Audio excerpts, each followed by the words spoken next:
appeared before the Congressional Committee to tell what I knew of activities which might lead to an attempt to set up a fascist dictatorship.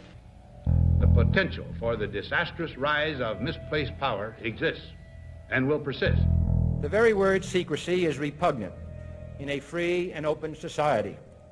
And we are, as a people, inherently and historically opposed to secret societies, to secret oaths, and to secret proceedings.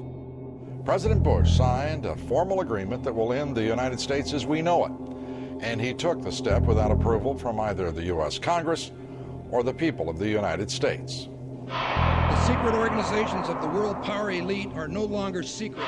It's known as the Bilderberg Group. Could their objective be world domination? I'm Jim Tucker. I've chased Bilderberg for 30 years. I'll never give up the chase. Bilderberg plan for the whole world is nothing less than world government. I'm not comfortable with that at all. Who elected these guys to run the planet? They are the elitists. They feel they should run the world for their own selfish interest. Now we can see a new world coming into view. A world in which there is the very real prospect of a new world order. Bilderberg is making great progress toward a world government, and only an educated, informed public can stop them in their tracks. David Rockefeller admits in his own memoirs that he wants to destroy the United States. He's a traitor! It's good to be back at the Council on Foreign Relations. As Pete mentioned, I've been a member for a long time and was actually a director for some period of time. I never mentioned that when I was campaigning for re-election back home in Wyoming. Let us never tolerate outrageous conspiracy theories.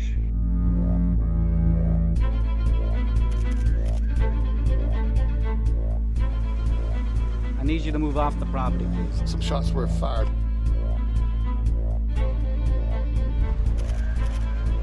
There's Bilderbergers right there. The Trans-Texas Corridor is a vital part because we stop here in Texas. We stop the New World Order right here in Texas. This thing started here. And to save this country, we kill this damn thing here.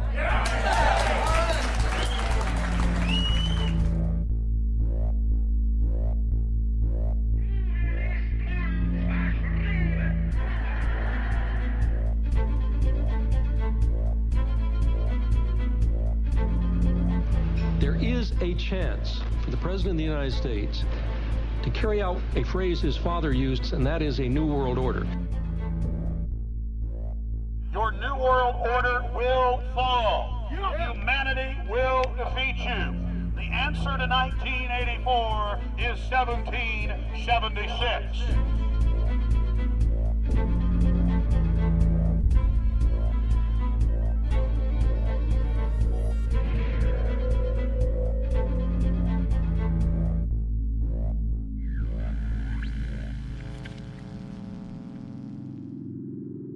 In the near future, Earth is dominated by a powerful world government. Once free nations are slaves to the will of a tiny elite. The dawn of a new dark age is upon mankind. Countries are a thing of the past. Every form of independence is under attack, with the family and even the individual itself nearing extinction. Close to 80% of the Earth's population has been eliminated. The remnants of a once free humanity are forced to live within highly controlled, compact, prison-like cities. Travel is highly restricted.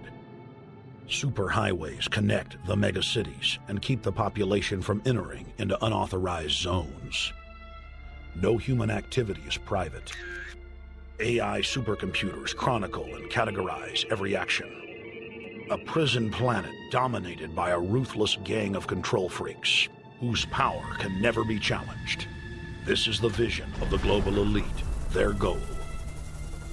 A program of total dehumanization where the science of tyranny is law.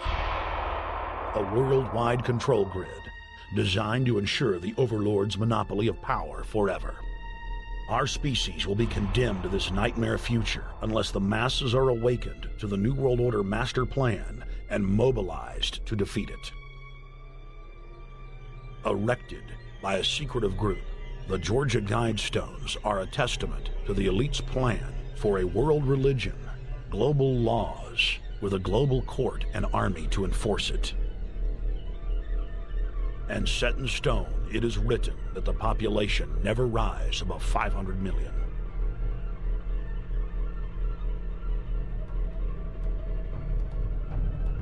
In this film, you will learn how our world is truly governed. You will see how highly secretive roundtable groups interlock to form a global intelligence network. This group has been steering planetary affairs for hundreds of years.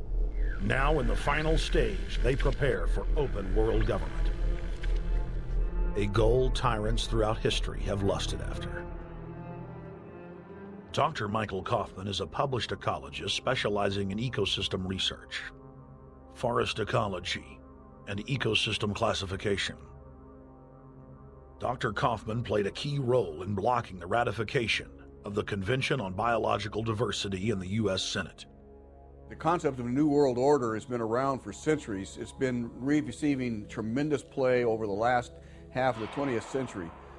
George Bush, the first senior president, George Bush, used it a lot in his speeches and really implies that he really wants to see a order in which we have a universal or a global type of governance in which every human being on planet Earth is ultimately responsible to policies that are being formulated at the international level.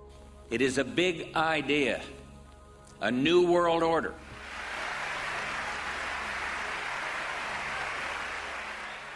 President Bush said that the New World Order was in tune, and that's what they were working for. The UN is part of that government. They're working right now very significantly for a North American Union. That's why there's a lot of people in Washington that don't care too much about our borders.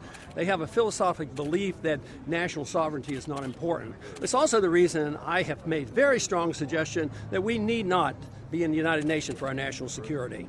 It's really always the same. You go back throughout all of history, the Roman Empire, the Soviet Union, Hitler during the Nazism was always saying that it's going to create the utopia for the average person, when in fact, history always shows that it does exactly the opposite.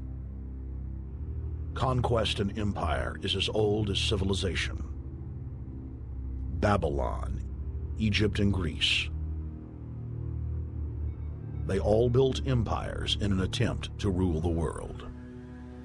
The Roman system at its peak dominated the known world. Complex governmental systems were developed to control diverse populations. During the period between the 15th and 19th century, new empires emerged and again waged war for supremacy. The nobility, as well as the thriving merchant class, were financed by a handful of private banks.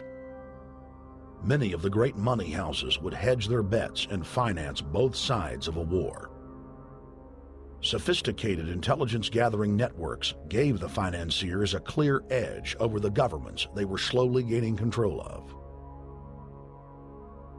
On the 18th of June, 1815, agents of the British arm of the Rothschild family looked on as Emperor Napoleon Bonaparte fought desperately to save his army from the jaws of a British-Prussian pincer attack.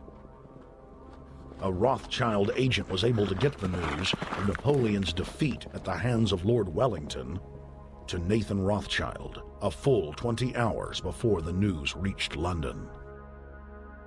Nathan, the head of the British arm of the Rothschild family, put out the rumor to the London Stock Exchange that Napoleon had won the war.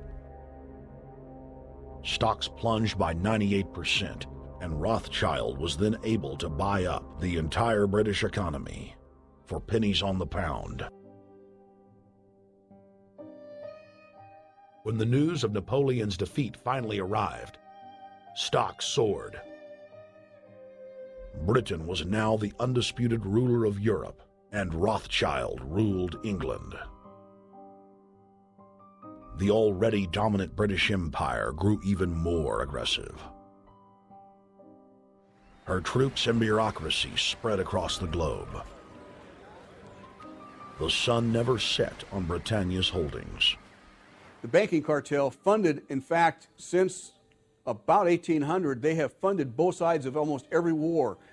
And of course, they're getting the interest off of the loans that they've given the various governments and the wars that they have actually helped stimulate and create. By 1900, Germany was a rising force and a leader of the Industrial Revolution. World War I, for instance, there was absolutely no reason to have World War I, except that it was an ideal opportunity for the banking cartel to make a pile of money by funding both sides of that particular war. On June 28, 1914, the heir to the Austrian-Hungarian throne, Archduke Franz Ferdinand, was assassinated while traveling in a motorcade.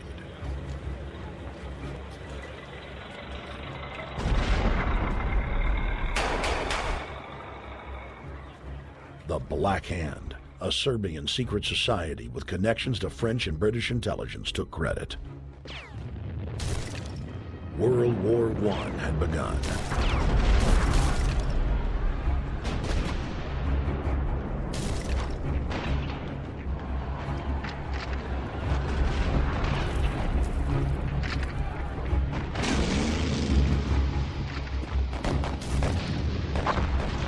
Armaments companies financed by Rothschild-controlled banks in Germany, France, England, and Austria bankrolled all the factions.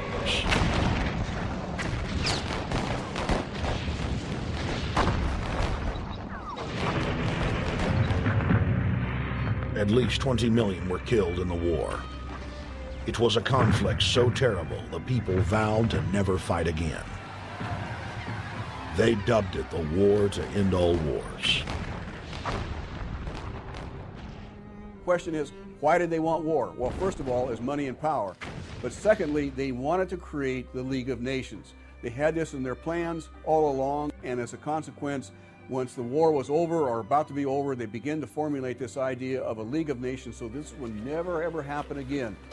Hundreds of years of practice made the British experts at hiding their empire behind puppet governments and councils. In the name of stopping all future conflicts, they proposed that countries would join a League of Nations. Their true intention was for the League to serve as a framework for world government. President Woodrow Wilson, who had spearheaded the establishment of the private Federal Reserve System in the United States in 1913, strongly supported the establishment of the League of Nations. Woodrow Wilson was a very naive president. He was basically a college professor that was grafted into this whole system. The League convened in Paris in 1919, but many nations recognized it as a threat to their sovereignty and refused to join. Frustrated by the U.S. Congress blocking the League of Nations, British intelligence, with the help of the Rockefeller family, set up the Council on Foreign Relations in New York City in 1921. The council recruited the best and brightest of American life to support the growth of the Anglo-American Empire. The CFR's stated mission is to abolish all nation-states in favor of an all-powerful world government administered by a tiny elite. By 1930, the promoters of world government had split into two interlocking camps: the Fabian socialists centered in London, and the fascist based in Italy and Germany. National Socialism will use its own revolution for establishing a new world order. Adolf Hitler. Supporters of the fascists in the United States and England believed that the military should be used to quickly transform the world into a new world order, while the more sophisticated practitioners of globalism stated that incrementalism was the sure path to world domination. Congressional Medal of Honor winner Major General Smedley Butler went public in 1934, exposing an attempt by the robber barons to launch a military overthrow of the United States. The war hero testified to the McCormick-Dickstein Committee in Congress that some of the most powerful men in America had tried to recruit him to lead a military coup so they could set up National Socialism in the United States.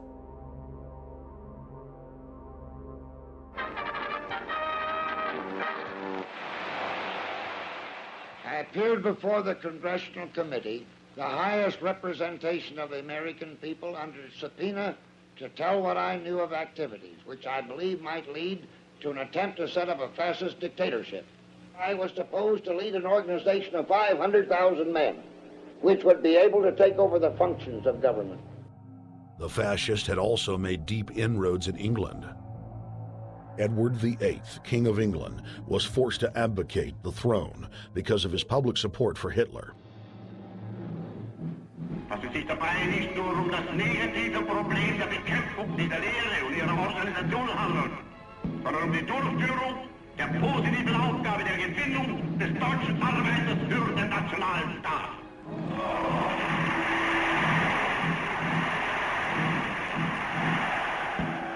Though the German-led fascist camp was strong, the Fabian Socialist Bloc was able to maintain control of the U.S., Russia, and England.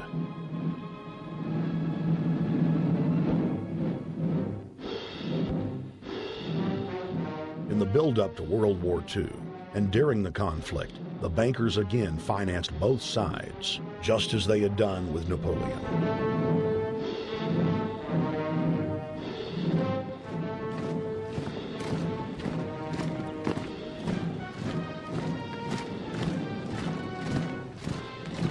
With the rise and fall of the Third Reich, Europe lay in ruins.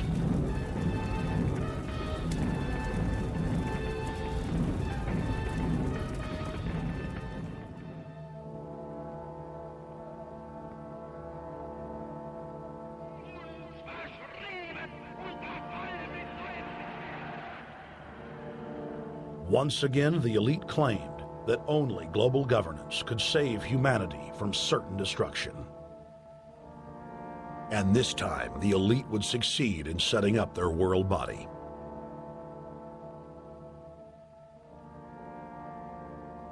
In April of 1945, at the Presidio Naval Base in San Francisco, the United Nations was founded by the victors of World War II.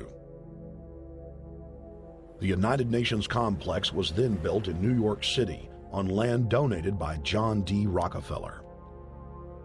Shortly after the elite established the United Nations as their base in the United States, the newly formed World Council quickly began work on the next phase in their plan, the incremental formation of continental superstates. The first step in their trilateral plan was the creation of the European Union. Unifying Europe had been tried many times and was extremely unpopular. Where Napoleon and Hitler had failed to accomplish their goals using force, the globalists would succeed using stealth. The British spearheaded the formation of the Council of Europe on May 5, 1949. The Treaty of London claimed to only establish trade ties between European nations, like NAFTA or GATT in North America. Its true intention was the formation of a European superstate.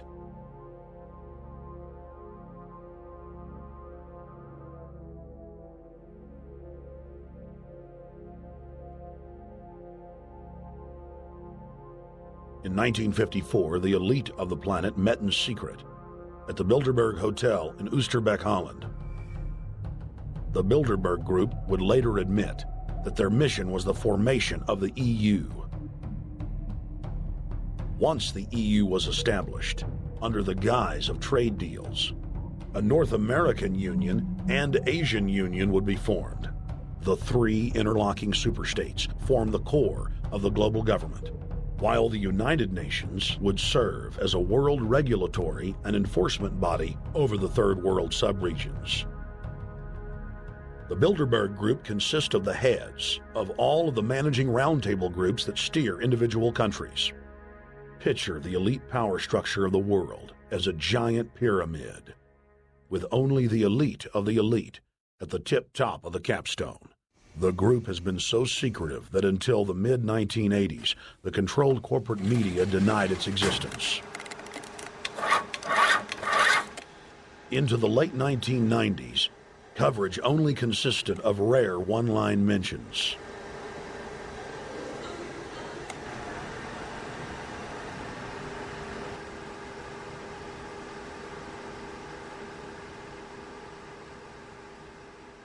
With the rise of the alternative media, their stranglehold on information has begun to slip.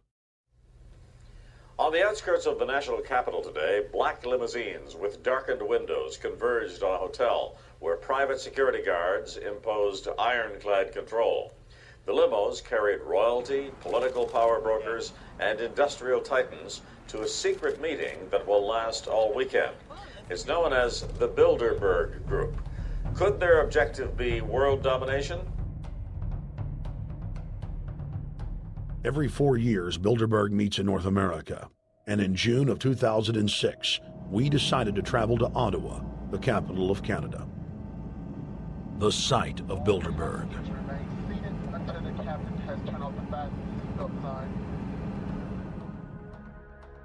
In Bilderberg's long history, many reporters attempting to cover the group have been harassed, detained, and even jailed. I jokingly reassured my cameramen that the horror stories we'd read about were probably exaggerated. I was wrong. We know reporters get detained at airports, people aren't let in. We know people get sent to the jailhouse in 3 or 4 hours. It happens every time. Well, it happened to Alex Jones this time. They admitted Bilderberg that they've had pressure put on them by the government to heighten security, and that's why all this happened. Yes, I was told that by 2 separate people.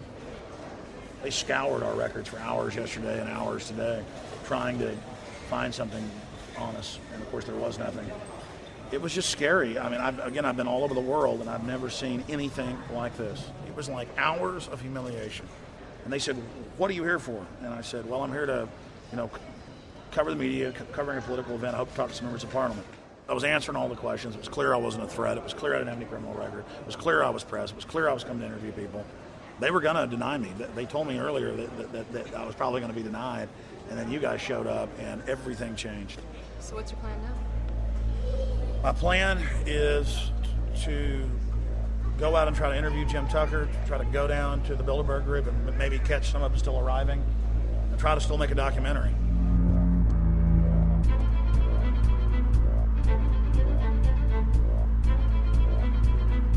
So instead of being here at 8 a.m. in the morning when the Bilderberg Group attendees, the 100 elite of the planet, start showing up, we're going to be getting here about 3:30 or so, and we'll see if we can catch any of the elites coming in.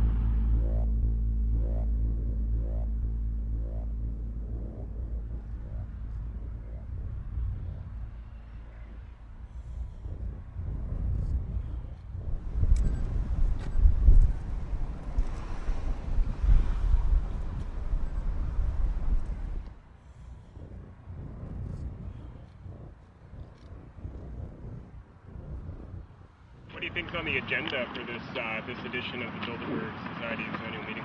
They're debating the attack on Iran. They're talking about how to take out Hugo Chavez. They're talking about how to get their American Union in that destroys Canadian, U.S., and Mexican sovereignty. So we're talking about the death of Canada is what's happening in there right now. The death of your sovereignty is happening in there right now. CNN has even reported that these individuals have put out the policy reports through the Council on Foreign Relations that writes their scholarly white papers to end the United States, to end Canada, and to end Mexico. About 10 have come in. They've been coming in slowly in typically big black cars with what appears to be bulletproof glass, and we've got a few pictures of some of the people. We're being kept well back from the building by an awful lot of security people, but there'll be more security as this thing develops. Again, just a reminder to stay off the property, okay? I am. This is the line. We checked with the city. Thank you. Yeah. Okay. First Boston. The ex-president of Ireland? Maybe? Okay. Danny will know. I came here from upstate New York.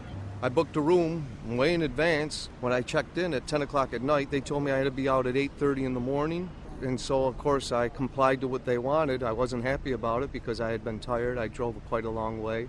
Then I went down to have something to eat, and I just saw a bunch of security here, and I was wondering what was going on, and I asked questions. And they said they were having a wedding or they were having some sort of reception. So I decided to ask a couple more questions because I thought it was kind of weird.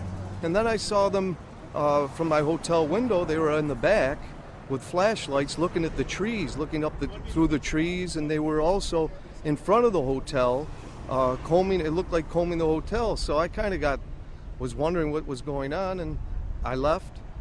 I got up this morning, I checked out, and then the fellow that I spoke with, the last fellow I spoke with, said, well, you'll know all about it in the newspaper. Well, I didn't have to wait because there was a group of people out here telling me everything that was going on. They're not fooling anybody any longer when you've got this many cops, you know, and detaining Alex Jones at the border.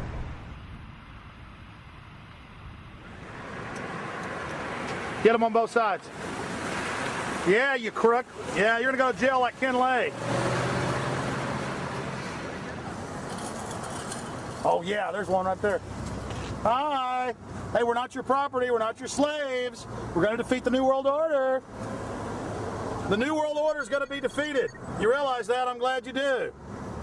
Always does throughout history.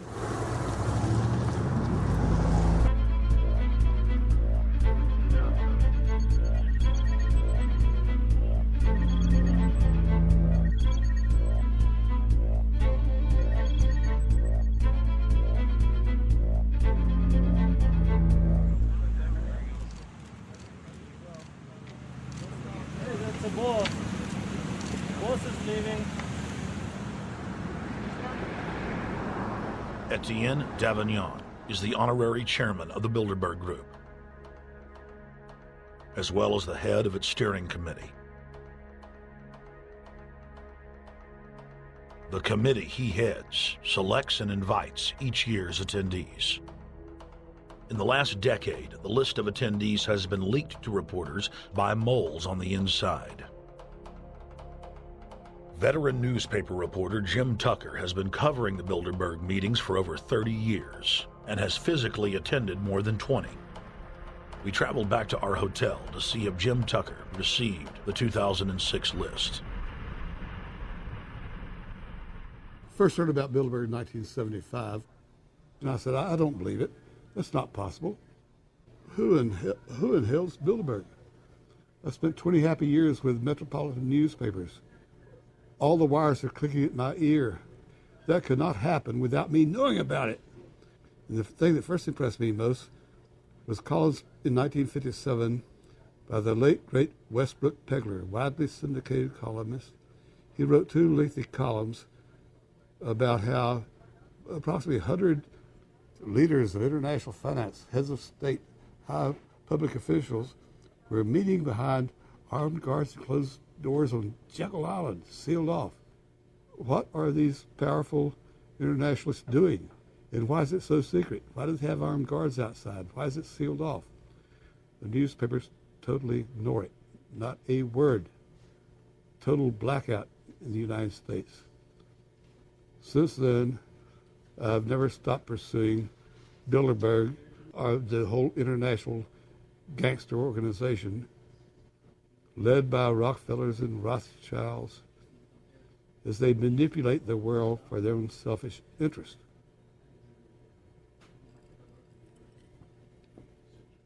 Jim, you've been waiting on the list. You normally get it on the first day. You haven't gotten it. We're told it might come in today. How important is that list? It's absolutely essential, although identifying people outside, as we always do, is important too, to find out who is not on their own list. In recent years, someone from Europe has sent a machine copy with a letterhead and so forth without identifying himself. So far, I haven't heard from him.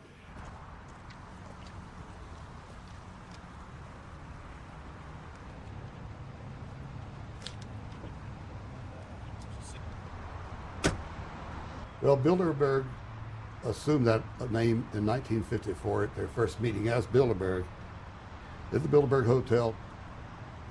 It's a little bit like Shakespeare's As You Like It. They say to Shakespeare, what do you want to call this book? And he says, As You Like It, meaning whatever you want to call it. And they thought it was dictation, so one of his plays is called As You Like It, and the title has nothing to do with the play. So that's how the Bilderberg came by their name. Now, they had been meeting for half a century. The moneyed class had been meeting But they decide they have to meet systematically every year, well planned in advance, in addition to maybe other smaller meetings throughout the year. Sure this is the right turn, Jim? No. Let's see if we can start.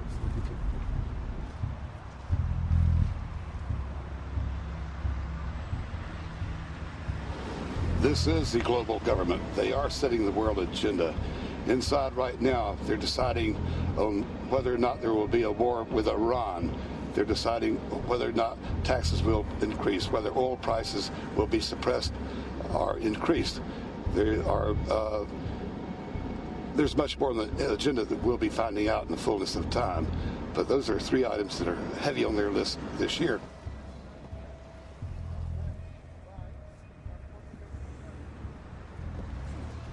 This is Jim Tucker, ladies and gentlemen. 27 years covering these crooks. Mr. Tucker, pleasure to meet you. The media said he was crazy, it didn't exist. Now we forced him. 120 of the world's most powerful men, heads of state from Europe, high officials of the United States government, Treasury, White House, state, defense. They're setting the world agenda now. The reason they want secrecy is because they're doing evil. Evil is done under the cover of darkness. Good works are done in the sunshine.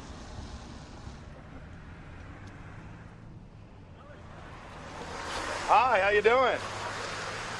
Good. Get off the property, please. Jim has some questions for you.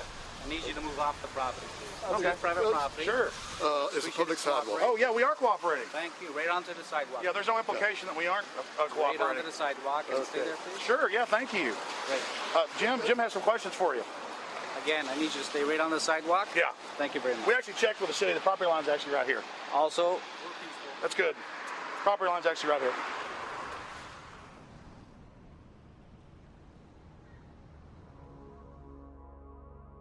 We are on the verge of a global transformation.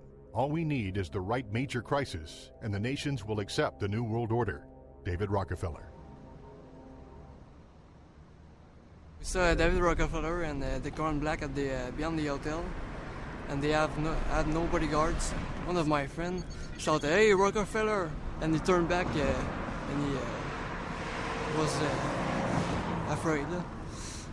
My name is Rene. I'm from Manitoba. Drove about 26 hours to get here, just to show that I'm against the Bilderbergers, just to fight for my freedoms, fight for my rights, make sure that my children can grow up in a free country. My name is Daniel Estrelin, and I've been doing this for the last 15 years. I'm from Canada. I'm very proud of my country because, as you can see, there's a lot of people covering the Bilderberg conference. Last year, it took me 14 and a half hours to get to Munich.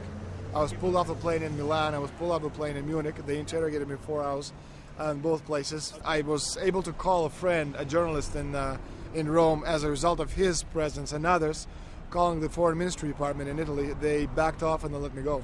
They basically told me that they're keeping an eye on me 24 hours of the day.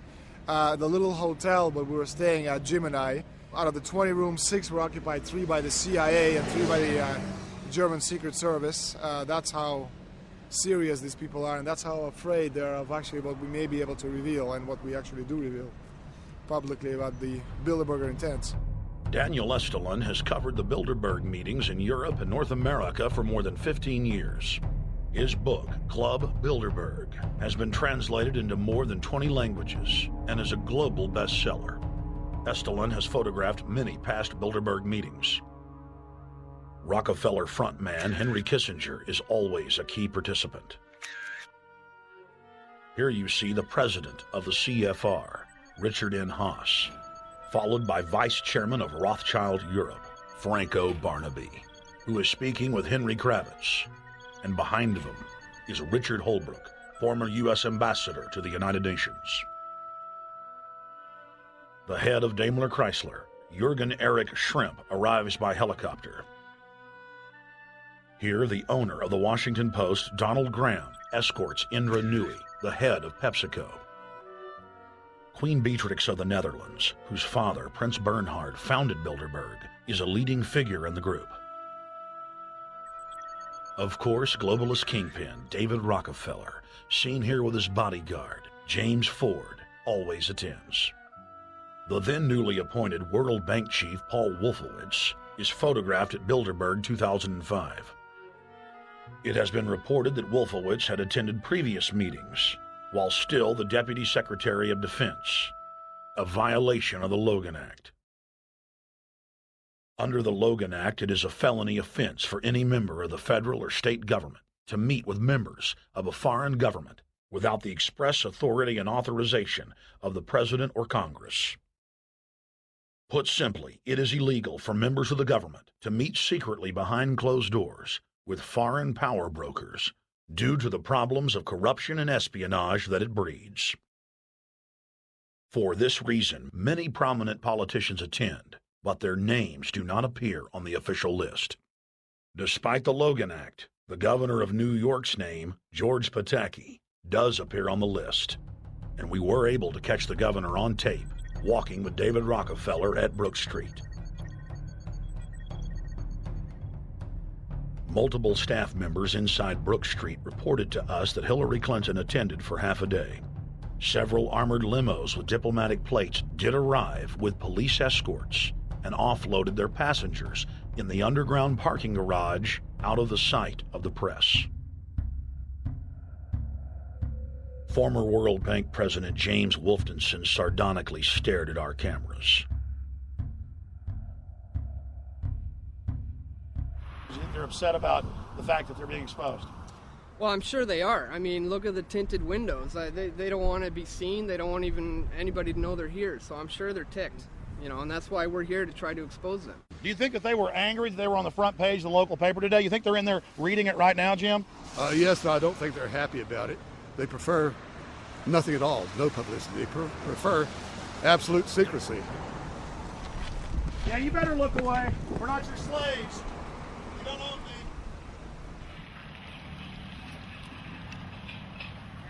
Did you get a list of the attendees and everything, or not?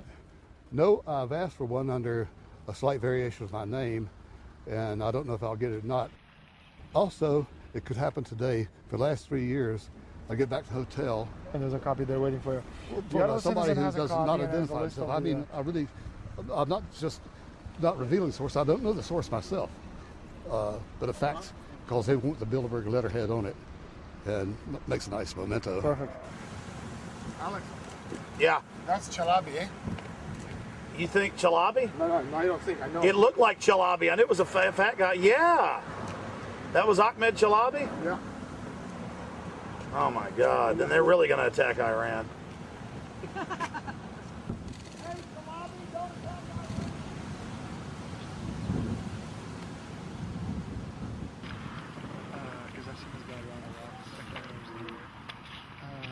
guy is too president.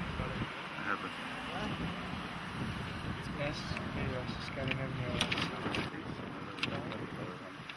Adrian Woolrich, Maria Monti.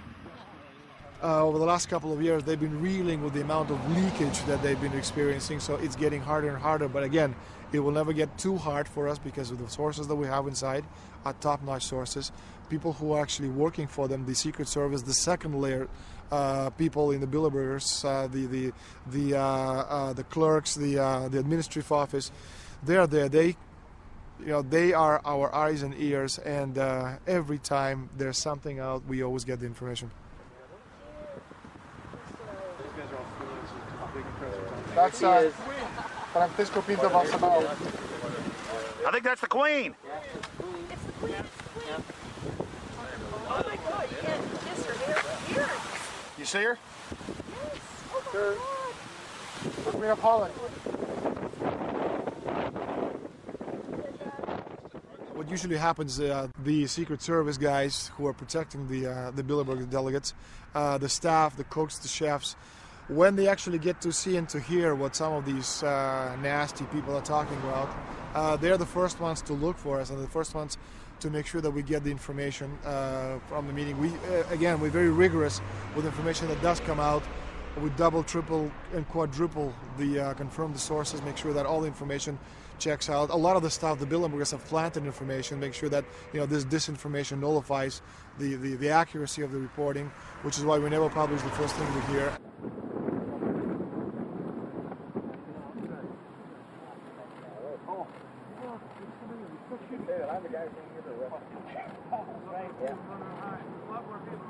That looks like Rockefeller. The decisions that these people take, again, they're not only decisions affect business community, they affect politics, business, environment, across the entire spectrum. And these decisions are made and taken by a very elite group of people behind closed doors this year at the Brook Street Hotel. We are not privy to these decisions. We're not allowed to know what they're talking about. But we'll definitely feel the consequences of these decisions over the next 12 months when events which apparently by accident seem to happen, in fact, have been planned right here this year at Brook Street Hotel between 8th and 11th of June. What does it do when you get 120 of the most powerful people in the world getting together to have meetings with government officials? I mean, that's amazing. Well, it is. This is what I mean, is that they're planning the corporate agenda. They're not planning the democratic human journey agenda, in my opinion. Mussolini had a definition, is when the interests of the corporation take completely over from all other interests, and that's fascism. He said it should probably be called corporatism. Well, call it corporatism, call it fascism, call it neo-lib, neocon. There's a whole variety of political words, depending on which side of the stripe you come from, to start with, which describes the thing. But what they are describing is the complete end of democracy, the end of what matters to people, the end of what happens to the human journey. And for that reason, I think this is revolting. Ladies and gentlemen, we're here in Canada today to stand up against the Bilderberg Group that is attempting to get rid of the sovereignty of the United States. The truth of your world government has now been exposed. We know you are ruthless. We know you are evil. To David Rockefeller, to the Rothschild representatives here, to the Queen of the Netherlands, to all of you, we tell you, you are not our queens. You are not our kings. You are not our gods. We do not belong to you. We are not your slaves. We stand as free humans, have stood since the beginning of time against the strong men, against the thugs, against the bullies. We will defeat your world government. We will defeat world taxation. We will defeat your control grid. God is on our side. I stand before the creator of the universe, and I ask the creator of the universe, as our founding fathers did in 1776, to lead, guide, and direct us, and to give us the power and the foresight and the understanding and the will to stand against your entire agenda, including your final plan of world population reduction of 80% that Henry Kissinger penned in 1973. Why do you put mercury in the vaccines, stannous-sodium fluoride in the water? Why? Why do you put cancer viruses in the vaccines? Why have you used depleted uranium now in 4 separate nations? You're arrogant. You have the sickness that elites have had throughout history in their literal and, in some cases, figurative ivory towers. You believe that you're invincible. You will and you are failing now. Your New World Order will fall. Humanity will defeat you. The answer to 1984 is 1776.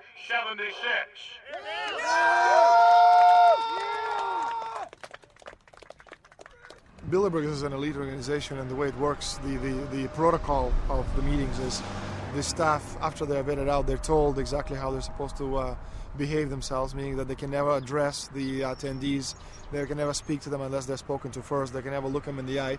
They have to approach them from the right side, the people who are right-handed, and from the left side, the people who are left-handed.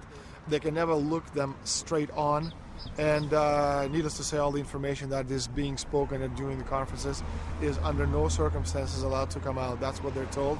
They're threatened with not being able to find another job anywhere in the sector if they reveal any information to the press.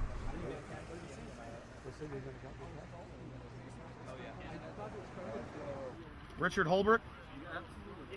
Ambassador Richard Holbrooke thought the peasantry wouldn't recognize him if he took a stroll off the grounds of Brook Street.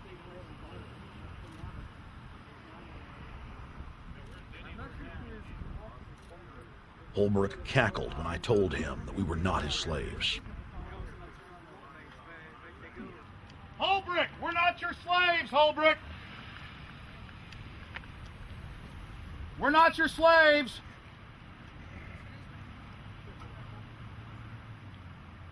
Holbrooke, we don't belong to you. We're not your property.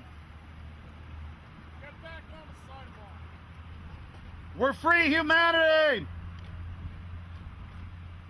Yeah, there he goes. Howard. They love it.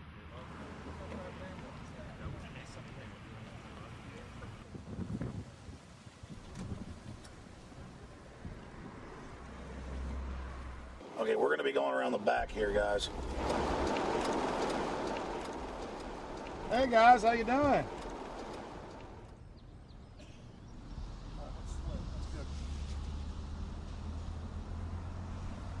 There are several rings of security service. The American delegation at every Bilderberg meeting is usually protected by the CIA and a special division of the U.S. Army. The British delegation is protected by the MI6. Israelis usually are protected by the Mossad. The Ottawa police, in this case, working for the security, they have very little, actually they don't have any information at all on what the meeting is about. They don't even know who the Bilderbergs are. Then there is an elite private firm protecting the perimeter, doing all the dirty work, such as shooing off the photographers and bothering the protesters. But, you know, that's like piddly stuff. All the heavy stuff is done by the security service, such as the CIA, MI6. Some years ago, my legs were a little bit stronger than they are now, and I crept over a fence under cover of darkness and approached. The cops started yelling and pointing at me, so I ran with speed I didn't know I still had. And some shots were fired, but they were far above my head. I mean, they were intimidating, but they were not really trying to kill me. Not when sharpshooters are fired far above, 20 feet above your head. Bilderberg was founded by David Rockefeller and the Rothschilds in Britain and Europe. They're still the main powers. Baron Evelyn D. Rothschild, a male, attended for many years. Rothschild is still represented. You'll see them on the list of participants. Somebody representing the Rothschild group. They are the main powers behind Bilderberg. The Dutch Shell is part of the Queen's fortune.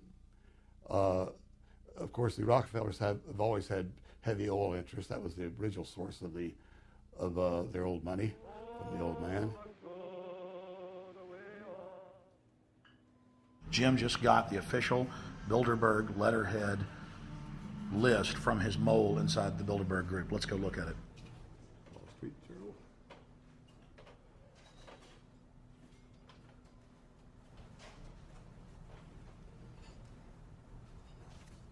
So, Jim, you got the list. Yeah. Did we identify Wolfowitz as being here because he's not on the list? No, we positively identified Wolfenson. Yeah, he's on the list. Yeah, there's Wolfenson right there, James Wolfenson. But aren't there always people who aren't listed? Yep. Over the years, we've identified like sometimes one, sometimes three people who are not on their own list who have attended. Now, I think what is very difficult for most people to understand is how such a small group of 125 men and a few women control a population base of 6 billion people. Actually, it's much easier than you think. These people work on what I call systemic methodology, meaning that you take a pie, just imagine you take an apple pie and you slice this apple pie into lots of very small pieces, and you put in front of each one of these pieces your man or woman of trust. And by controlling this individual, you control an entire organization. For example, if you take Paul Wolfowitz, who runs the World Bank, through him you can control the entire organization. You don't need to control what the dishwasher or the toilet cleaner thinks or does or believes in. You just need to control what he does and what he believes in. And what he does will permeate the entire organization. And that's how you control, with very, very small power base, an entire global population of 6 billion people. Bilderberg is making great progress toward a world government. They have created a superstate in Europe called the European Union. They're intent on creating a Western Hemisphere Union called the American Union. NAFTA is to be expanded into every country in this hemisphere. As NAFTA expands, it will take on the role of the American Union. And only an educated, informed public can stop them in their tracks. We went into downtown Ottawa and talked to locals to learn if they were aware of the elite meeting in their city.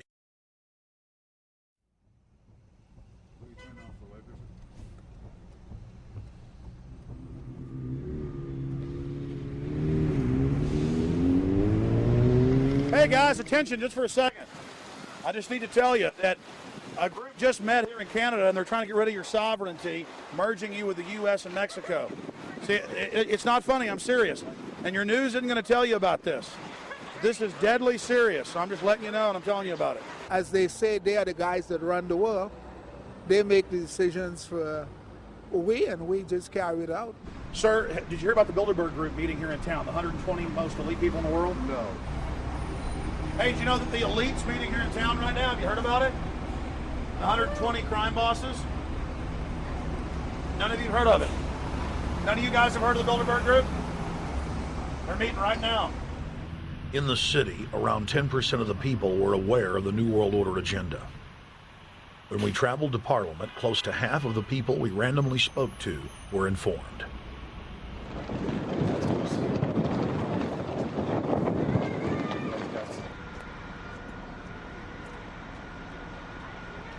Ma'am, what did you say about the American Union? It's going to end up happening. We don't want it, but it's going to happen. Why do you think? Because the Bilderberg Group runs the world. You have the Trilateral Commission that's also part of the Bilderberg, which is the United States, Europe, and Asia. But most of this is public knowledge. Nobody wants to believe that there are conspiracies, that world leaders are already elected before they're voted on. So here we know that Bernard Lord is part of the outer circle.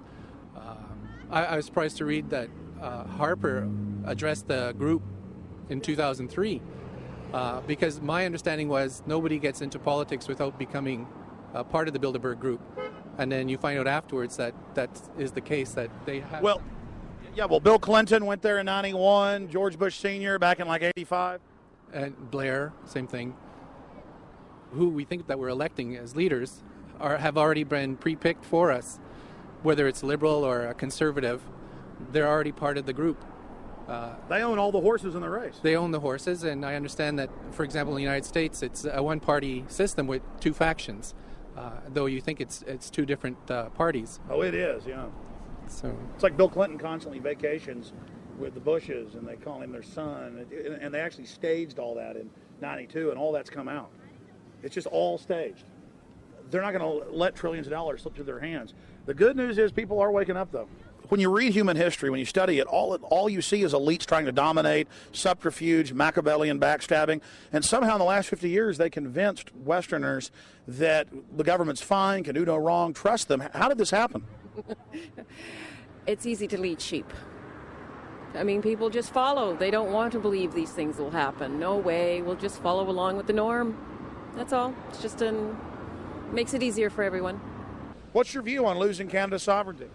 I like this country to stay as it is, and I love the United States to be there. Back in Austin, the capital of Texas, the public was frighteningly unaware of the nation's peril.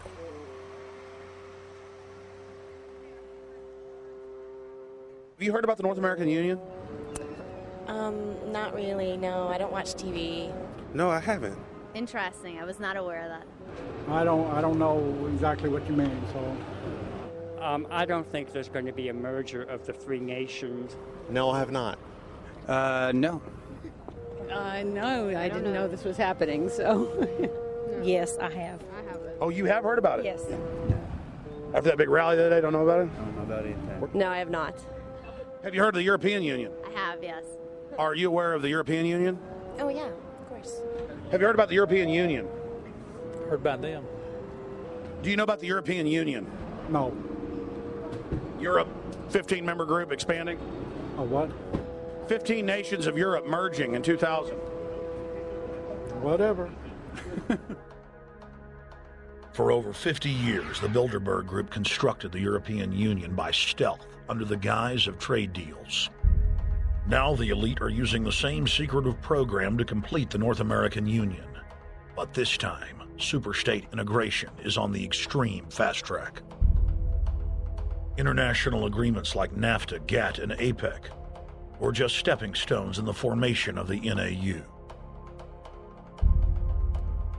The North American Union was officially born at Baylor University in Waco, Texas, on March 23, 2005. The leaders of the United States, Mexico, and Canada told the press that they were only meeting to discuss trade. It soon leaked that a secret meeting had been held during the Security and Prosperity Trilateral Summit. The three governments had refused to release the secret agreement to the people. In September of 2006, their treasonous operation was blown wide open. From September 12th to September 14th, in Banff, Canada, hundreds of elected and appointed government leaders from Canada, Mexico, and the United States met in secret. On the last day of the conference, someone inside the secret North American Union Forum leaked the agenda. The front pages of newspapers across Canada carried the story. The Judicial Watch Foundation submitted Freedom of Information Act requests to obtain the full agenda and minutes of the secret assembly.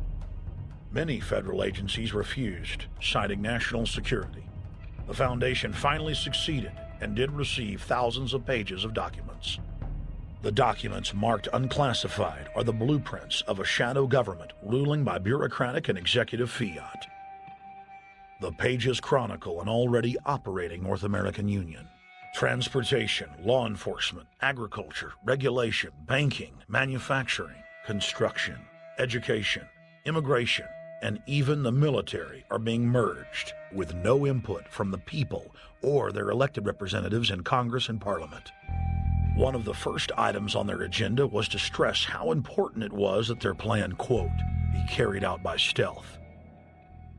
The controllers also talked about exploiting the public's fears of climate change to push a continent-wide tax to fund the new government.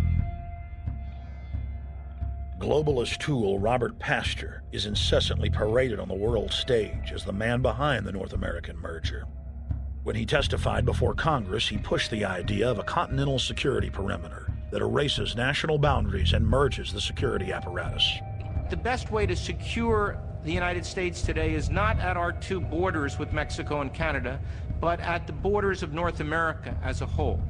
In fact, the North American Command, based in Colorado Springs, Colorado, was clearly running the meeting in Canada. For the past decade, the Pentagon has been training with Mexican and Canadian forces and has openly discussed using them inside the United States for disasters and to quell domestic unrest. There are already over 100,000 non-U.S. citizens serving in the U.S. Armed Forces. The Pentagon is now expanding its recruiting centers in Mexico, the Philippines, and Eastern Europe. Big city police departments nationwide are lobbying to change laws so they can recruit non-citizens to join the police force. What we are witnessing is a Red Dawn scenario in slow motion. Tyrants throughout history have brought in foreigners to oppress their domestic populations.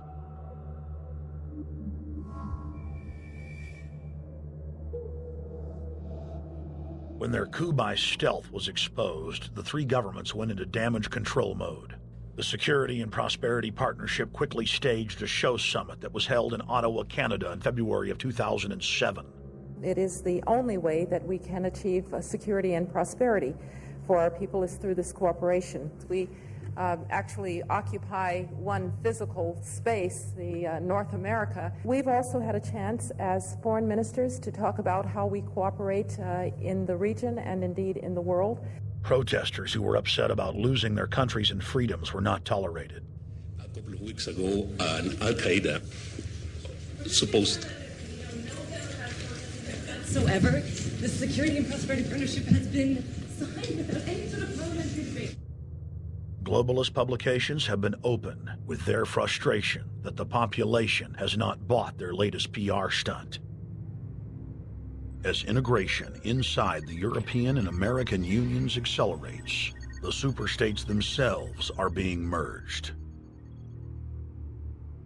On April 30th, 2007, a summit was held at the White House. The Security and Prosperity Partnership's secretive approach had alarmed the public. So this time, President Bush, German Chancellor Merkel, and EU Commission President Barroso hid their treachery in plain sight. Thank the Chancellor and Josie very much for the transatlantic economic integration plan. And for that too, we need to develop a common market, common standards. So this is indeed a very important agreement, an agreement that also brings with it a transatlantic economic council to be a permanent body with senior people on both sides of the Atlantic that will look at all those issues in a concrete manner, in which way we can make it move forward. The BBC reported that the US and EU had agreed on a single market. By announcing a new economic community integration, they were simply repeating what had been done in America and the EU on a larger scale. The accord states that the two blocs will aggressively push regulatory convergence in more than 35 areas, from financial services, intellectual property, military, education, mergers and acquisitions. They also agreed to jointly push a global carbon tax. We recognize that we have a problem with greenhouse gases. We agree there is a global threat, it's a serious threat. We agree there is the need to establish a limit to greenhouse gases. We need to discuss the possible pricing of CO2. How can we translate this into a market economic compatible scheme? We have agreed to establish a high-level group, a forum. This EU-US result is translated into the G8, debated together with the outreach countries, China, South Africa, Brazil, among others, and India. A global solution to a global problem. If Bilderberg succeeds, America falls. All the victimized countries lose their sovereignty. Bilderberg is not a person, it's not an idea, it's an ideal, a very powerful group of people working together and from the positions of ultimate and absolute power, destroying every constitution on earth, no matter how powerful the constitution of the nation is. That's what these people do. The African Union arose out of the African Economic Community, set up in the early 1980s. The African Union is financed by a consortium of international bodies, governments, and corporations. The African Union Army serves as an enforcement arm for the New World Order's exploitation of Africa. In Asia, APEC and ASEAN have announced plans to form the Asian Union, consisting of Asian and Pacific nations, having more than 3 billion people within its borders. APEC will become the Asian Pacific Union, and the world is to be divided into 3 great regions for the administrative convenience of the world government in which the UN is to evolve. As the unions form individually, they are simultaneously merged to form the first planetary government. They're trying to destroy every nation on earth which is trying to promote progress, because these people basically they are landowners. They don't need progress because they control the land. If you take the most powerful man in London, the people who belong to the Council and the Committee of 300, who belong to the Bilderbergers, the British royalty, the Guelphs, the black nobility of Venice and Genoa, these people they're landowners. The New World Order is the Old World Order. I mean, it's just the names have changed, the appearances have changed, but the concept hasn't changed. The idea is still to bring the men back, kicking and screaming back to the Middle Ages, post-industrial age world order. One of the things that is very shocking to most Americans is the fact that the United Nations Global Biodiversity Assessment, which came out in 1995, clearly shows that in order to protect planet Earth, we have to go back to a feudal system. They actually said that in the document. To craft a modern feudal society, the globalists are implementing a standardized North American Union ID card to track, trace, and control their serfs as they travel throughout the 3 regions of the NAU. Building on the massive displacement of humanity caused by globalization, the New World Order is rapidly constructing the physical infrastructure of the North American Union, the NAFTA Superhighway Control Grid. I'm Arthur Peterson, Colonel retired in the Army. I see things today that are happening that would make my friend who died in World War II turned over in their grave. To think that people would even consider confiscating land of farmers and ranchers and taking their homes away from them, to turn it over to a foreign company in Spain, which was controlled by Don Carlos, I understand, a notorious socialist, and they get the tolls on Texas land for 50 years. The proposed Trans-Texas corridor would be a patchwork of superhighways and railroads stretching 4,000 miles from the border of Mexico, cutting through Texas to Oklahoma. A lease has been signed that would make Texas Highway 121 a toll road. A private Spanish company won the bid to build and collect the tolls for the next 50 years.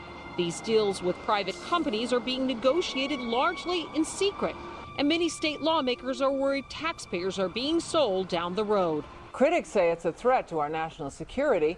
It's part of a plan for a North American integration being carried out by government and corporate elites without congressional or voter approval.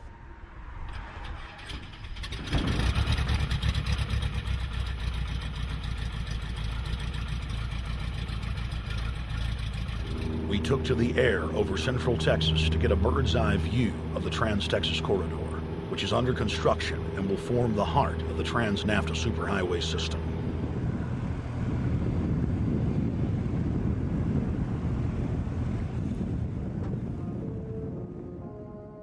History repeats itself. 2,000 years ago, all roads led to Rome. Rome constructed and maintained more than 10,000 miles of roads throughout its empire. The roads were used to project Roman military power, to control commerce, and to bind the nations and peoples they ruled. Rome also demanded tribute. Roman subjects from Albion to Judea were forced to pay a tax to use the roads. The Romans would then use the tax to dominate their subjects. Today's superhighways are a powerful tool in the globalist arsenal. They are instrumental in tearing down national borders and merging nation-states into larger confederations. Foreign governments and corporations are predatorily seizing infrastructure across North America, but nowhere has their attack been greater than in Texas. Texas is the front line. Over 8,000 miles of existing roads and land are being handed over to government-backed foreign companies. Foreign companies buy the legislators, who then turn over complete control to the same foreigners who finance their campaigns. Government power is then illegally transferred to unelected quasi-governmental regional boards that circumvent local governments and the will of the people.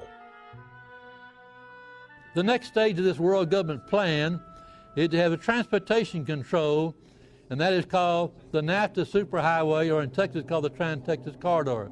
It confiscates 584,000 acres of land to be transferred into control of a Spanish company which will collect tolls in Texas for the next 50 years, and there's no limit in the amount of tolls that can be collected. More than 80 federal and state highways have been designated as international arteries. The I-35 NAFTA corridor starts deep inside Mexico and travels through the middle of the United States and ends in central Canada. Container ships from Asia dump their cargo on the Pacific side of Mexico. It then travels duty-free by rail to the new Kansas City inland port, now considered sovereign soil of Mexico, in the heart of the United States. Under international agreements, predominantly foreign companies are placing tolls on already existing paid-for roads. Federal, state, and corporate documents show that they will then use the revenue raised to build up the transportation infrastructure of Mexico, not the United States or Canada, so foreign-made products can pour in even faster from Mexico. Revenues raised will also be used to fund the fledgling North American Union and its growing bureaucracy. Bottom line, they're using our own money to enslave us. First of all, they're proposing a North American tribunal, which would be similar to what we have in Chapter 11 of the NAFTA agreement, which is trumped by international law. The U.S. Supreme Court and our Constitution could potentially be rendered invalid, and what we would have is new North American business law that would trump what we have here in the United States. What is also interesting to note that the NAFTA headquarters is in Mexico and controls the United States trade and rules against the United States Congress, and no one seems to challenge it. it's very probable and probably inevitable that our right to bear arms would be challenged in a North American court. So this is just an example of what's happening and what's being proposed. We want to keep our trial by jury system. We want to keep our right to keep and bear arms. We want a system where we have a Supreme Court and not have a tribunal that will be superior to the Supreme Court. In 2005, Cintra, a Spanish-owned company, signed a secret agreement with the Texas Department of Transportation to erect toll roads on existing roads and to toll new roads that were completely paid for by tax dollars. There are people, believe it or not, in Texas who don't know what the Trans-Texas Corridor is. TTC 69, which they'll have the environmental hearing starting this spring on, runs through my part of the state. And there are people over there who have no idea what's fixing to come in their backyard. TxDOT, an unelected state agency, claimed that the agreement with the foreign company was even secret from the Texas legislature.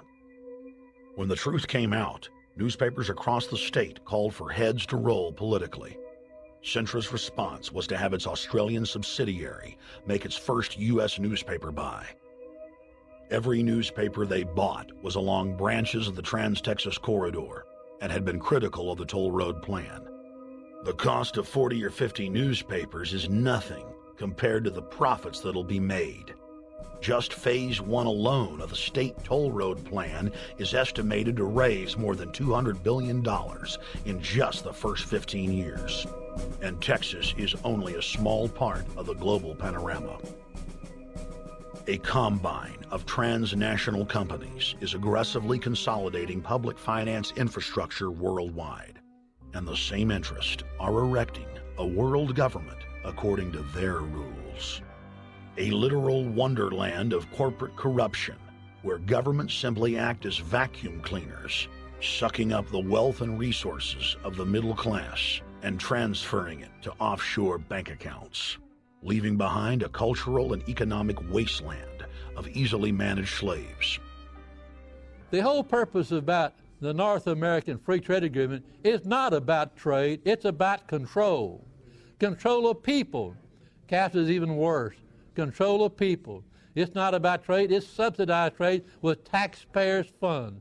This thing started here. And to save this country, we kill this damn thing here. To stop it here in Texas, we stop the New World Order right here in Texas. Polls consistently show that over 90% of the people are against the NAFTA highway systems and its toll roads. As the people learned of the threat, they got angry and took action. Our ranch is part of the original Spanish land grant, and I would love to not have to give it back to Spain.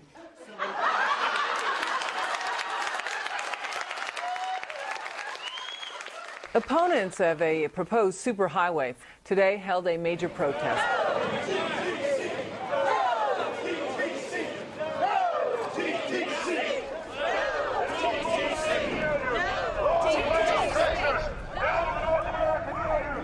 A majority of Texas counties have voted to resist the plan for a North American union and have vowed to block the construction of its infrastructure.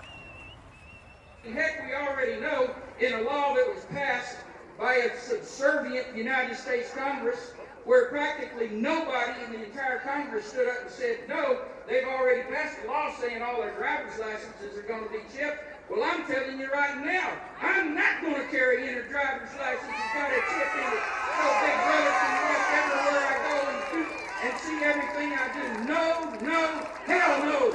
No, all of it. No, no. We, the people, own this plot of ground. We, the people, own those trees there. We, the people, own our beautiful Texas, and we are not going to let a bunch of crooks and robber barons take our beautiful Texas away from us. Hell no! Hell no! No, no, no!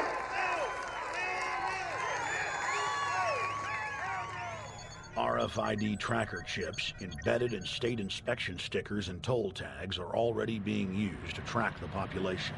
The new system is also meant to control growth and steer development through so-called smart growth. smart growth, which is nothing more than an effort to bring control into the cities. You have the rewilding of America and the Wildlands Project, the Convention on Biological Diversity, which is to control our rural population. Toll roads on interstate highways nationwide are walling off exit ramps to small towns and rural communities, and are creating ghost towns by design. This trend is accelerating under the NAFTA highway system and is meant to rewild more than half the country. All of these things are designed to bring more and more control to bureaucracies rather than to the independent individual, the sovereign individual of this nation. What brought me into this whole discussion was the fact that while I was doing this multi-million-dollar research effort in the 1980s and early 1990s, I became aware of an agenda basically to lock up one half of the United States into wilderness corridors and reserves. What's called the Wildlands Project, but it was also a key cornerstone of the United Nations Convention on Biological Diversity. It was during that study in which I began to realize that this was not an effort to protect the environment, but an effort to control you and I. They were dividing the United States up into little compartments in which they would rip out roads, which they would rip out whole communities and put them back in the wilderness.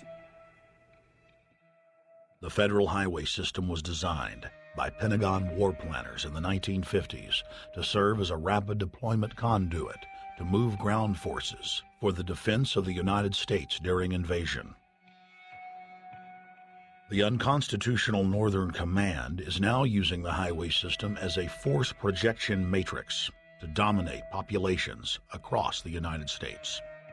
Through federally funded emergency command centers, county and city governments are being quietly federalized nationwide. Billions of dollars per city is being spent to install millions of surveillance cameras. Every town and hamlet, no matter how small or remote, is surveilled. License plate reading software tracks Americans' movements wherever they go. New systems are being deployed that scan your face, read your lips, and analyze your walk. Under the Treasonous Military Commissions Act, American citizens can be secretly arrested, stripped of citizenship, flown to offshore torture camps, and secretly executed. Under Section 802 of the Patriot Act, all misdemeanors are considered terrorism. Federal police squads, called Viper teams, randomly force Americans to line up and show their papers. From the sidewalks of Miami to the subways of New York to the streets of Houston, Texas, citizens are being searched by heavily armed gangs of paramilitary police.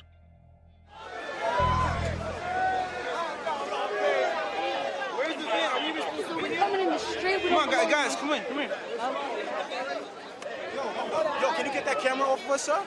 Sir, can you get that United States First Amendment? All right, but you can get that camera. I'm saying get the camera out of my face. That's what I'm saying. You're on the streets of New York. So what does that mean? I'm saying get that camera out of my face. That's what I'm saying. It's a free country. Fuck wrong with It's a free country. Get this damn camera out of my face. Hey, this isn't Nazi Germany. There's no camera in your face. God. Hey, move to Russia, okay? Yo, Sarge. We can have cameras on the streets. I said get it out of my face. Your guy starts cussing at us out of the blue. I said get it out of my face. That's what I'm saying. It was never in your face.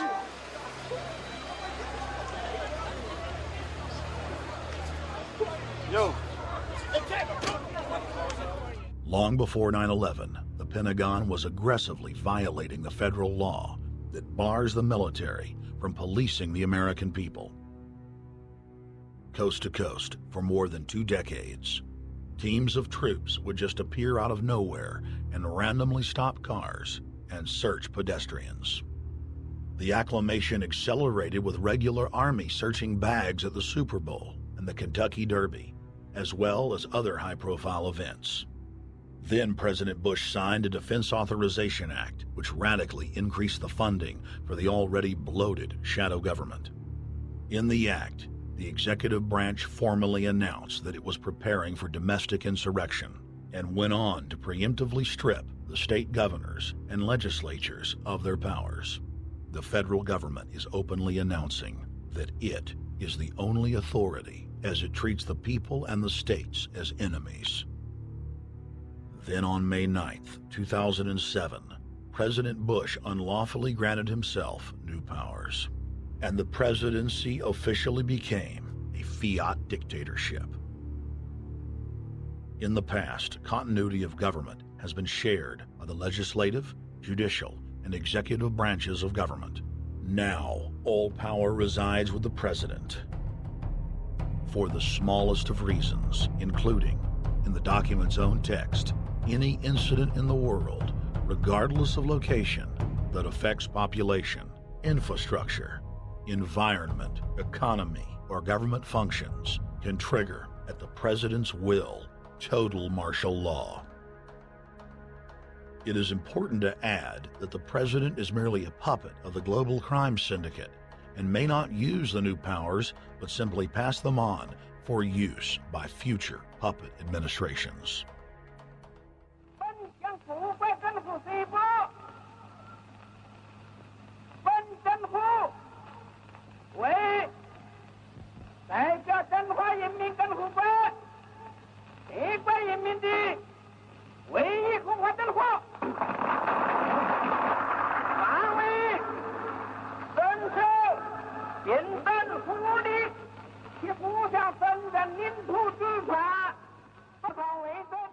Приобретена эта победа.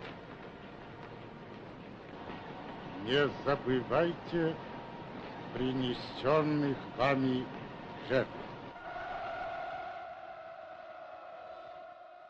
You must teach people to love their leader. This is the only most important.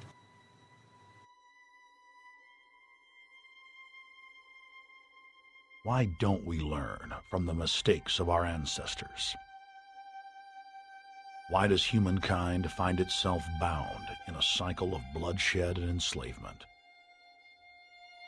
Predatory elites have always rationalized their oppression by claiming that they are superior and have the divine right to rule, when all they really are is a gaggle of ruthless psychopaths, parasitically feeding on the host population until their cancerous movement causes the collapse of the host.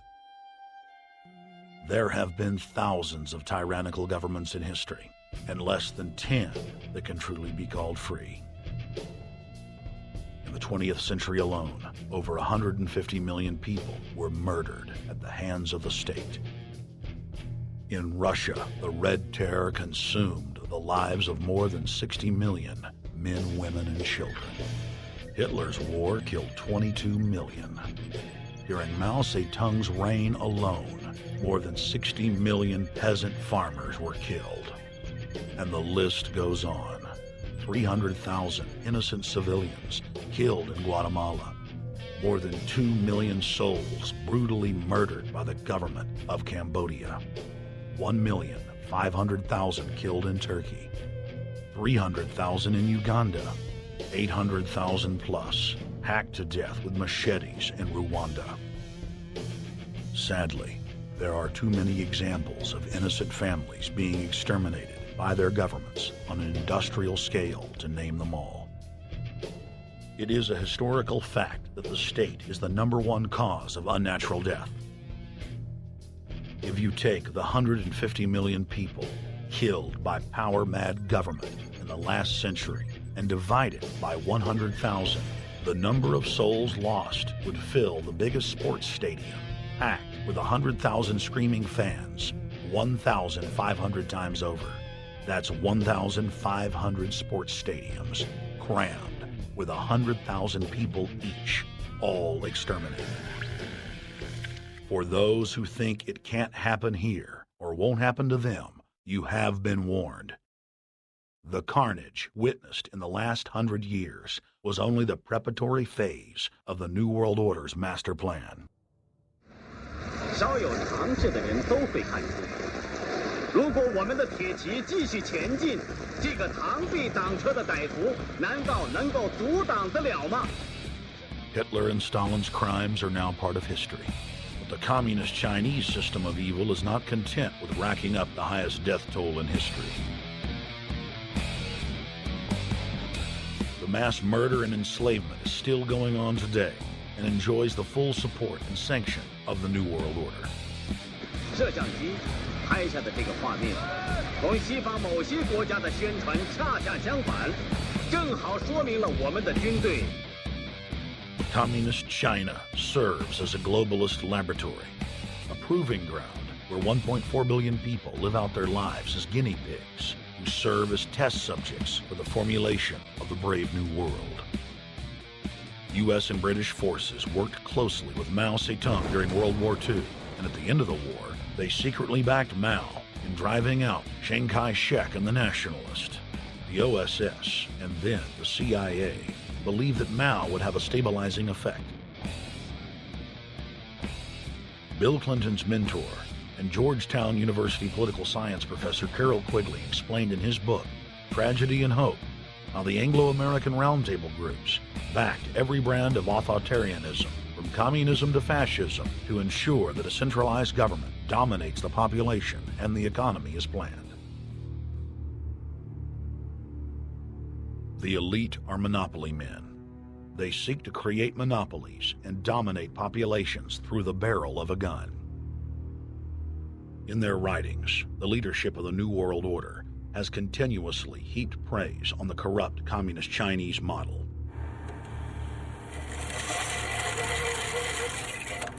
In August of 1973, in an article written by David Rockefeller for the New York Times, Rockefeller openly lauds and endorses Mao Zedong's actions, while celebrating their command and control system.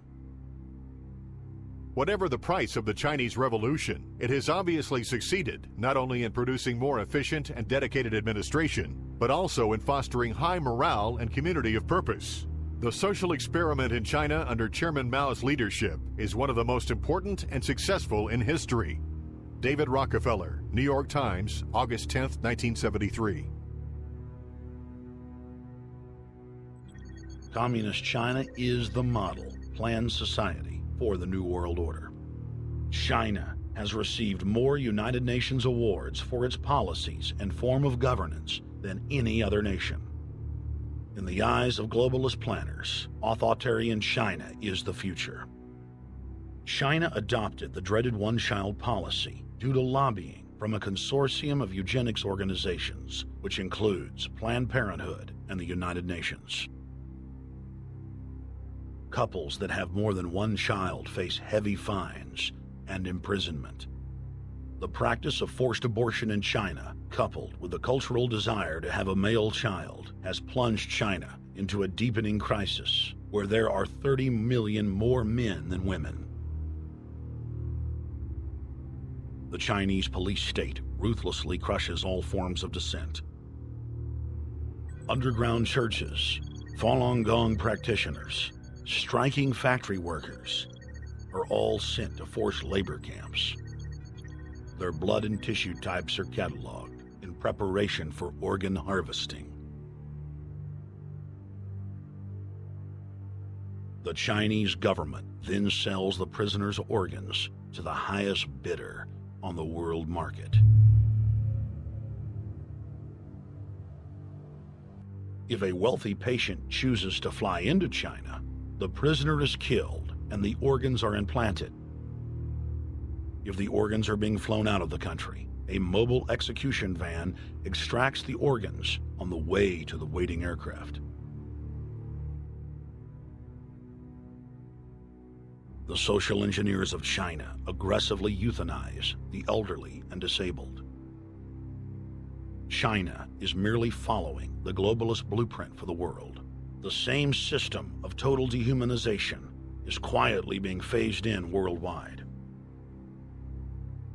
Depopulation should be the highest priority of foreign policy towards the Third World. Henry Kissinger, 1974. There's a need for a new world order, but it has different characteristics in different parts of the world. Now, none of this may succeed this time, but this to me is sort of the outline by which someday, in the next few years, a solution will emerge. Where does this mindset come from? Why do the elites kill the largest masses of people when no one is resisting them, when they've already attained total control?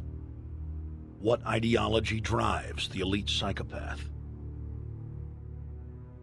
Since Plato's time 2,400 years ago, state planners have openly proclaimed their desire to control every detail of the commoner's life. From breeding programs to mass extermination of undesirables, the dark dream has continued on for millennia.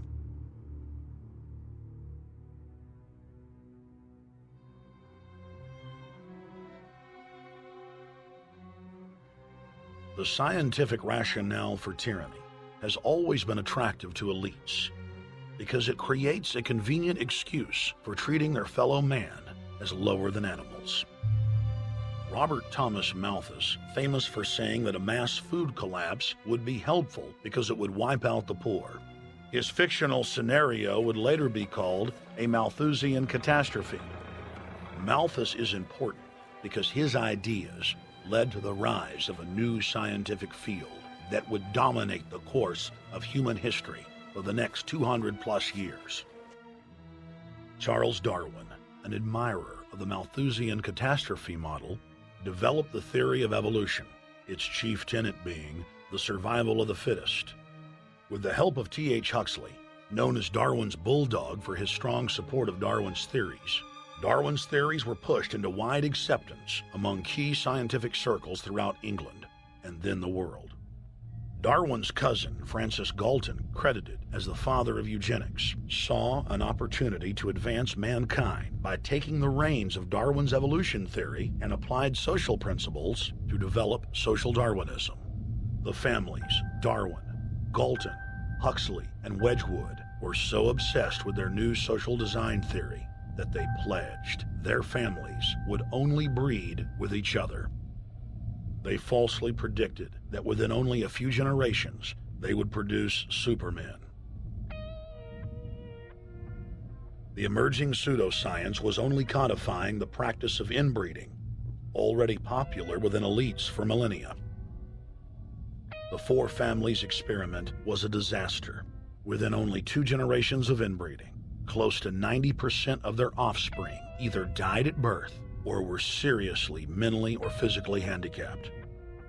The moneyed class of the planet, and particularly the royal families of the world, who were already obsessed with breeding and filled with a predatory disdain for the underclass, seized on the new science and began aggressively enforcing its aims worldwide.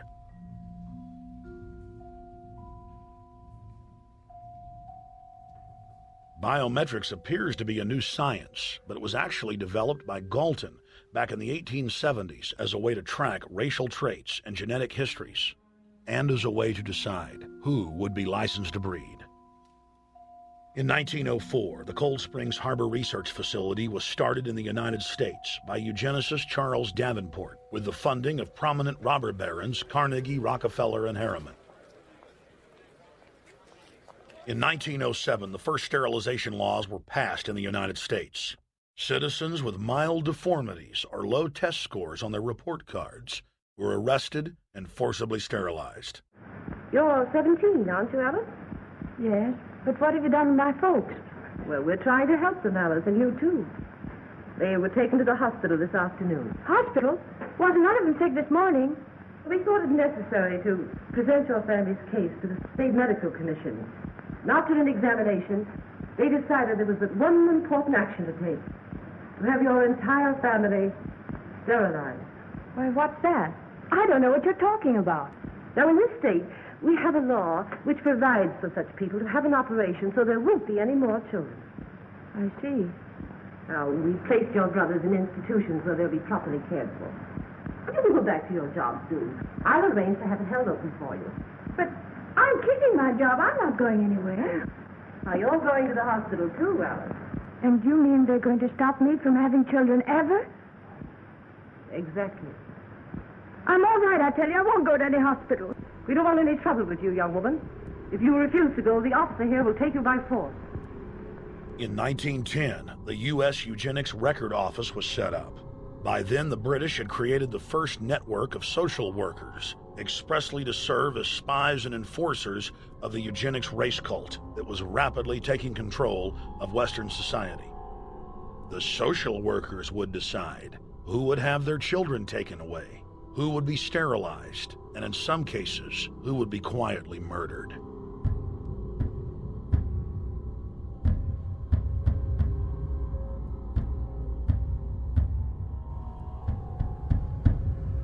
In 1911, the Rockefeller family exports eugenics to Germany by bankrolling the Kaiser Wilhelm Institute, which later would form a central pillar in the Third Reich. At the 1912 International Eugenics Conference in London, eugenics becomes an international craze and gains superstar status. The futurist and best-selling sci-fi author H.G.Wells had studied biology under top eugenicists and was spreading the new faith worldwide. In 1916, H.G. Wells' lover, Margaret Sanger, starts her promotion of eugenics in the United States. In 1923, Sanger receives massive funding from the Rockefeller family. Sanger wrote to fellow eugenicist Clarence J. Gamble that black leaders would need to be recruited to act as frontmen in sterilization programs directed against black communities. In 1924, Hitler pens Mein Kampf, or My Struggle, and credits U.S. eugenicists as his inspiration. Hitler even wrote a fan letter to American eugenicist and conservationist Madison Grant, calling his race-based book, The Passing of the Great Race, his Bible. Hitler developed the plan for mass extermination of the Jews and what he called other sub-races, as well as the handicapped, from Grant. By 1927, eugenics hit the mainstream. The so-called science was aggressively pushed through contests at schools, churches, and at state fairs. Churches competed in contests with big cash prizes to see who could best implement eugenics into their sermons. Major denominations then tell Americans that Jesus is for eugenics. That same year in the United States, more than 25 states passed forced sterilization laws, and the Supreme Court ruled in favor of brutal sterilization policies. When Hitler came to power in 1933, one of his first acts was to pass national eugenics laws, modeled after laws in the United States.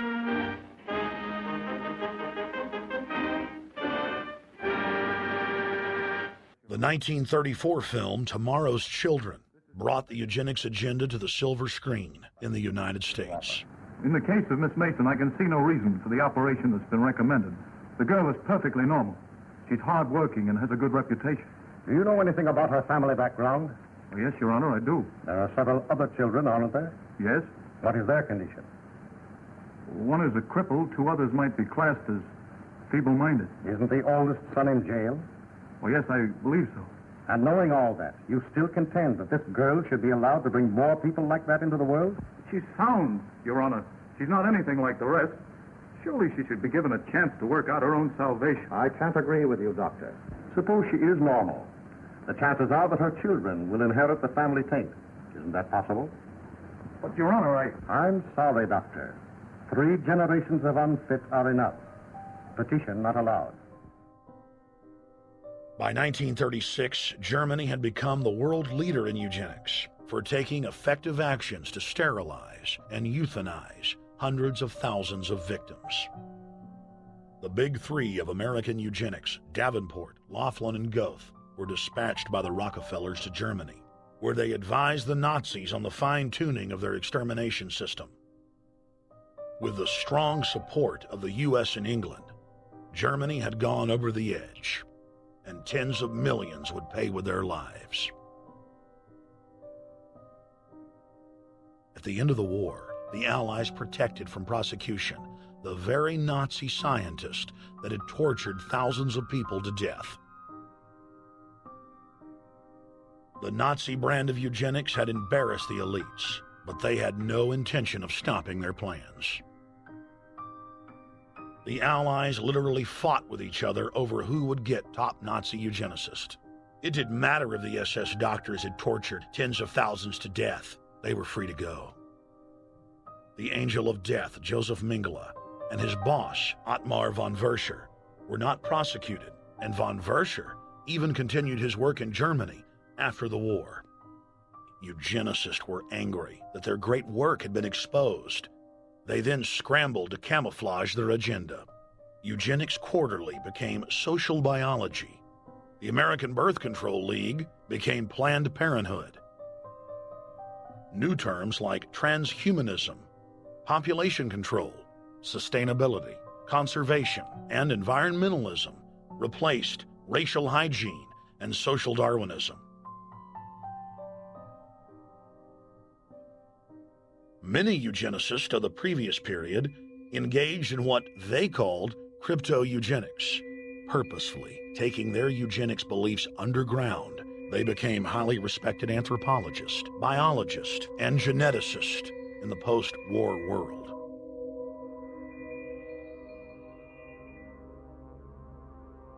The Allies then smuggled thousands of Nazi scientists out of Germany and placed them in key scientific positions, ranging from bioweapons to rocketry throughout the military-industrial complex.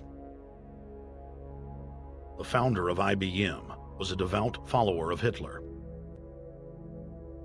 Thomas J. Watson had supplied his punch card computers and IBM technicians to the Nazis for use in the death camps. Tattoos on camp victims were IBM human identification numbers, which fed into the computers. IBM had used similar punch card systems as early as 1928 in a Jamaican race mixing study.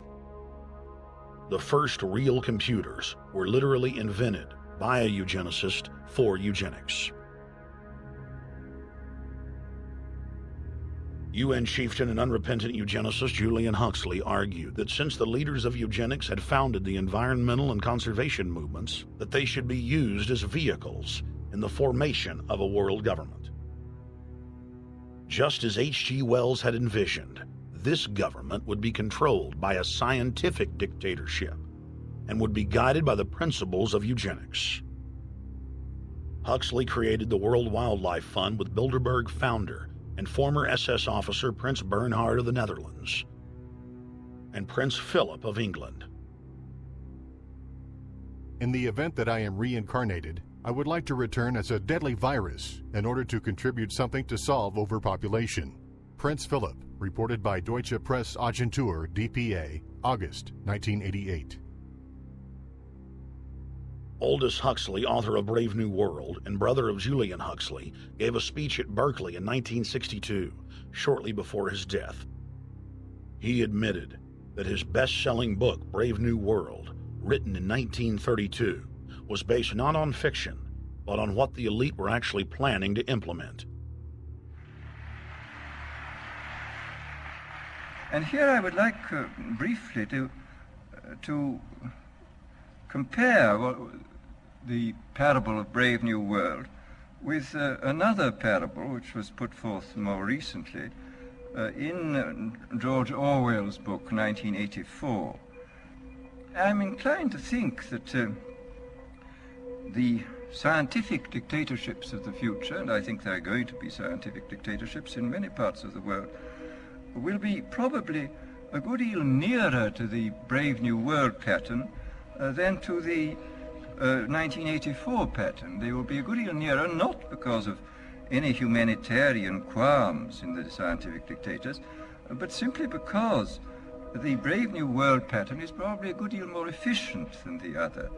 That if you can get people to consent to the state of affairs in which they are living, the state of servitude, the state of being, well, it seems to me that the nature of the ultimate revolution with which we are now faced is precisely this, that we are in process of developing a whole series of techniques which will enable the controlling oligarchy, who have always existed and presumably always will exist, to get people actually to love their servitude. People can be made to enjoy a state of affairs which, by any decent standard, they ought not to enjoy.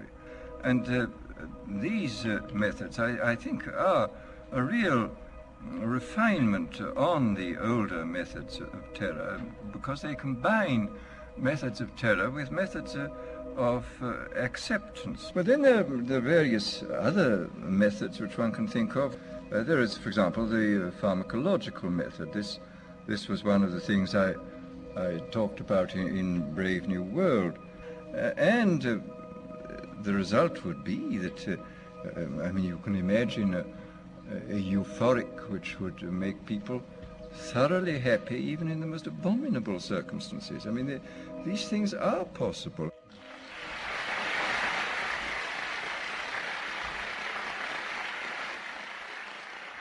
The elite have left a massive wave of destruction behind them as they cold-bloodedly experiment on civilian populations as if we are lab rats.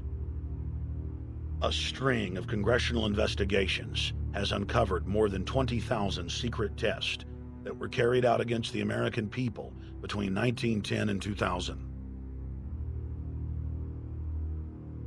One well-known eugenics study, the Tuskegee Syphilis Project, killed hundreds of blacks and spanned 40 years until whistleblowers exposed it in 1972. From 1943 until present, the British have tested lethal nerve gas on their own personnel, on land, air, and sea. Many died instantly. Still others died grueling deaths over several years. The federal government commissioned secret radiation experiments on thousands of non-consenting patients. Hundreds of hospitals in the U.S. injected healthy men, women, and children with uranium and plutonium at dosage levels ranging from non-therapeutic to lethal, killing many of the test subjects. Pregnant wives of GIs were given vitamins by base doctors that actually consisted of highly radioactive uranium-239 and plutonium-241, resulting in violent miscarriages and the death of the mothers.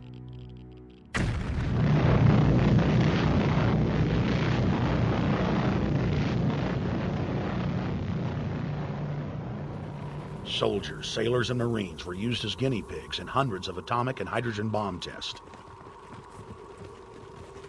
Patriotic Americans were radiated side by side with lab animals.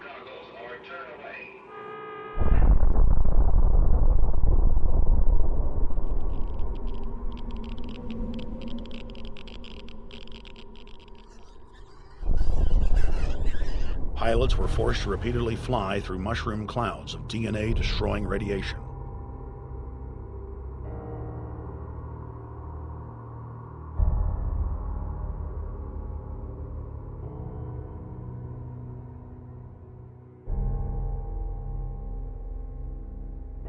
From 1951 to 1961, the U.S. Army paid Israel's health ministry 3 million lira to conduct radiation testing on Sephardic children that immigrated to Israel. The government-run public schools would tell the children that they were going to get a medical checkup and that they were receiving an X-ray.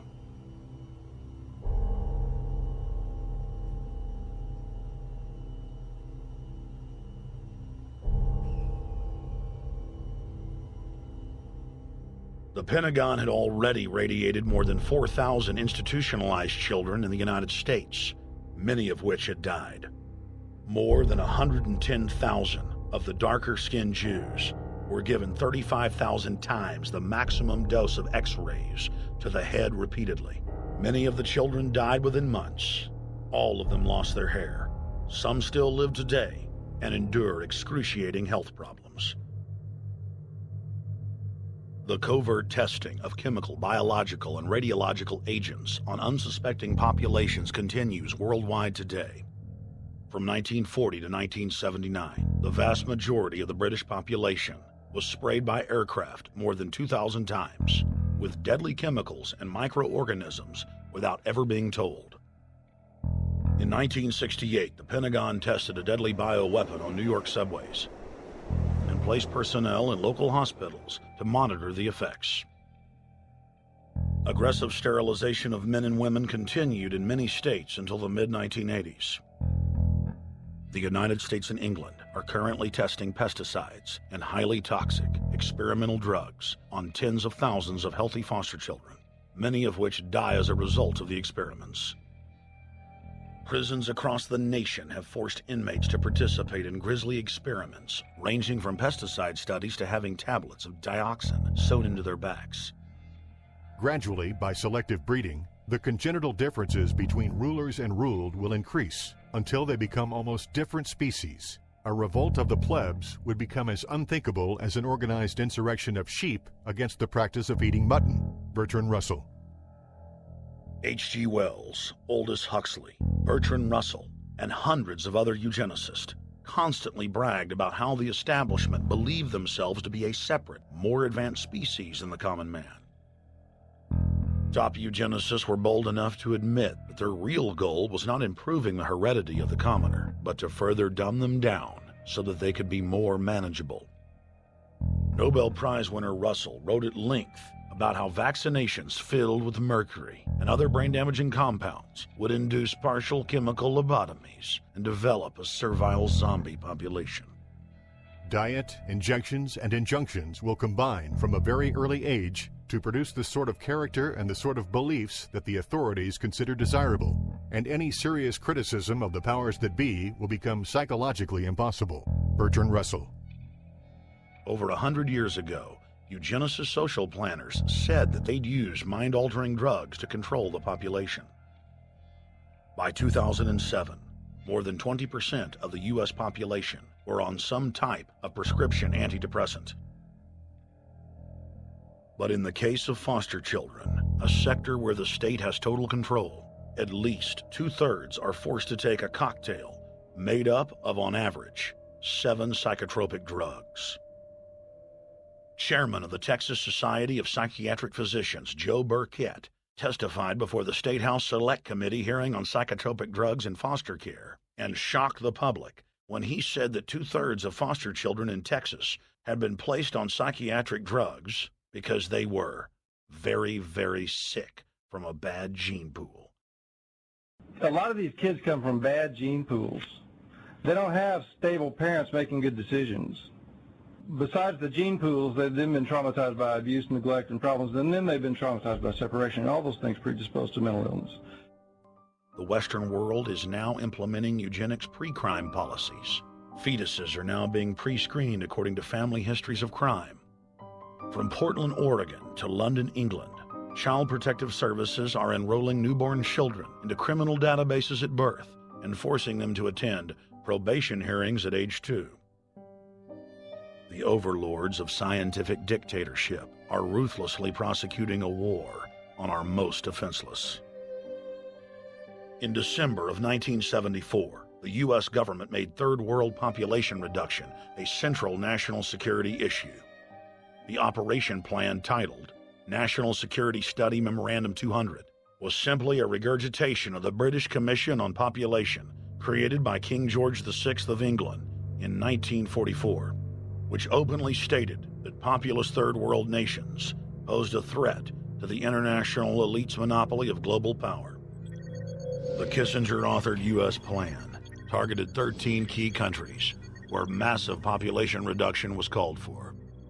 Kissinger recommended that IMF and World Bank loans be given on condition that nations initiate aggressive population control programs, such as sterilization. Kissinger also recommended that food be used as a weapon, and that instigating wars was also a helpful tool in reducing population. In 1972, the Nixon White House also implemented a eugenics policy which was directed by George Herbert Walker Bush, then United States Ambassador to the United Nations. Bush advised China on the formulation of their one-child policy and directed the federal government to forcibly sterilize more than 40% of Native American women on reservations. The Bilderberg-dominated Club of Rome advocated environmentalism as the best front to implement population reduction. Western populations would accept serfdom if it was packaged as saving the earth.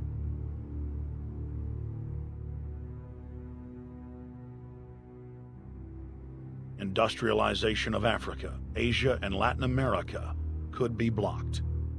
Citizens would more willingly give up their national sovereignty if it were sold as a way to help the planet. The think tank also concocted the peak oil fraud as a way to create artificial scarcity. And the Club of Rome has been aggressively pushing a global carbon tax as a way to fund their planetary government. In the draft copy of the United Nations Global Biodiversity Assessment, it states very clearly that we must reduce the human population from its current level of about 6 billion people down to about 1 billion people. In the 1970s, South Africa developed race-specific bioweapons to target blacks and Asians, and then subsequently sold the technology to Israel in the mid-1980s.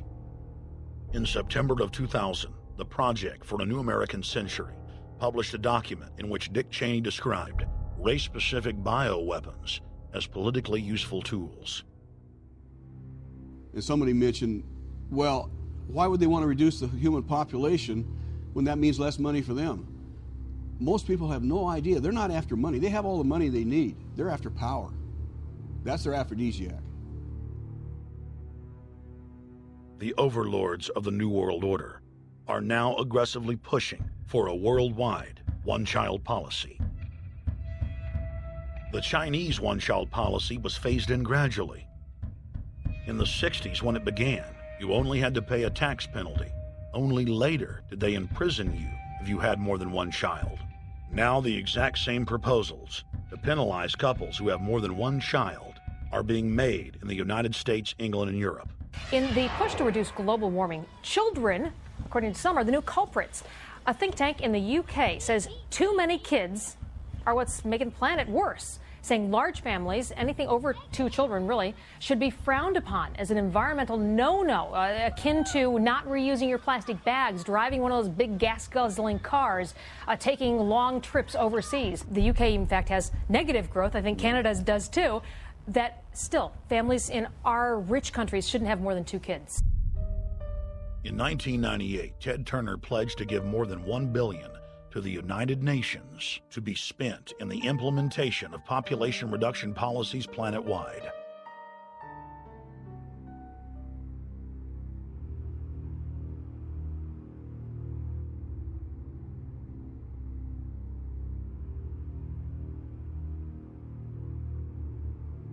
In 1999, the Bill and Melinda Gates Foundation gave $2.2 billion to Planned Parenthood, the United Nations Population Fund, and other population reduction groups.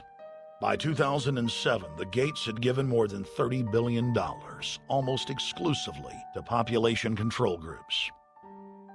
The controlled corporate press cynically reported that the Gates were giving the money to help third world children.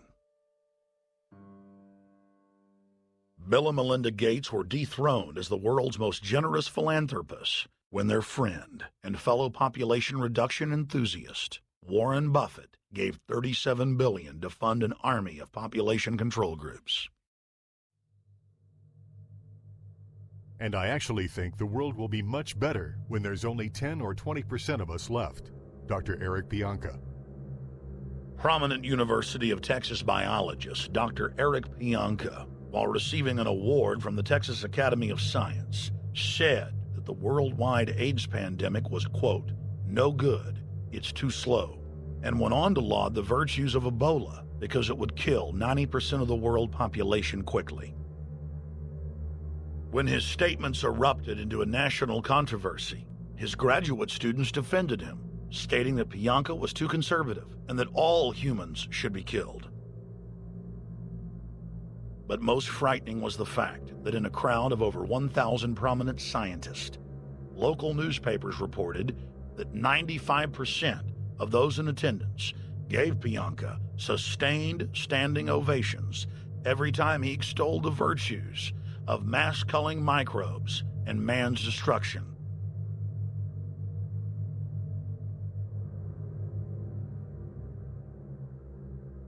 China was able to turn the corner and become the leading world superpower because they have a police state and they are able to force people to stop reproducing. Dr. Eric R. Pianka. The eugenics movement has now shaken off much of its Nazi baggage and is using people's legitimate concern about the environment as a cloak to conceal their real agenda. Everyone wants to breathe clean air and have good water, but the controllers of the environmental movement have done nothing but co-opt people's concerns and parlay it into support for global policies that further destabilize the third world and create untold misery. Phony environmental and conservation groups are now the biggest private landowners in the world. They lobby government to take property away from local populations, only to develop it themselves later. When the U.S. military dumps millions of gallons of nerve gas on the east coast of the U.S., they don't say a word. Thousands of companies are creating transgenetic cross-species hybrids, splicing plants, animals, and insects, and releasing the new organisms into the global biosphere, vandalizing the very genetic code of the planet. And large environmental organizations do nothing. The corporate elite of the planet intensified their push for a global taxation system with a year-long build-up to the live Earth hysteria held on July 7th, 2007 on 7 continents. World leaders announced that saving the Earth was the new organizing principle for humanity and hailed it as the planet's new religion. They claimed that CO2, which plants breathe, was killing the Earth, and that we must reduce the number of children we have to curtail our carbon footprint. Countries across the world marked the day by passing new carbon tax schemes and raising taxes on gasoline, natural gas, and electricity. It is a scientific fact that the sun is the main driver of planetary climate, and the measurements are clear. The sun is becoming hotter, brighter. It has been slowly increasing thermal output in the last 100 years, causing warming not just on Earth, but throughout the solar system. But the scientific facts and even the order of the planets didn't matter to one of the chief organizers of Live Earth, David Mayer de Rothschild, heir to the British arm of the Rothschild fortune, when we spoke to him. When I called Rothschild on the order of the planets, he just laughed, thinking the audience wouldn't get it. He continued to count on the population's ignorance and claimed that the global warming lobby has nothing to do with carbon taxes. I guess he hadn't spoken with his good personal friend, Al Gore. Global warming, the time for debate is over. I think what you have to realize is that being environmentally sensitive and making money aren't mutually exclusive. There's a lot of money to be made in addressing this issue.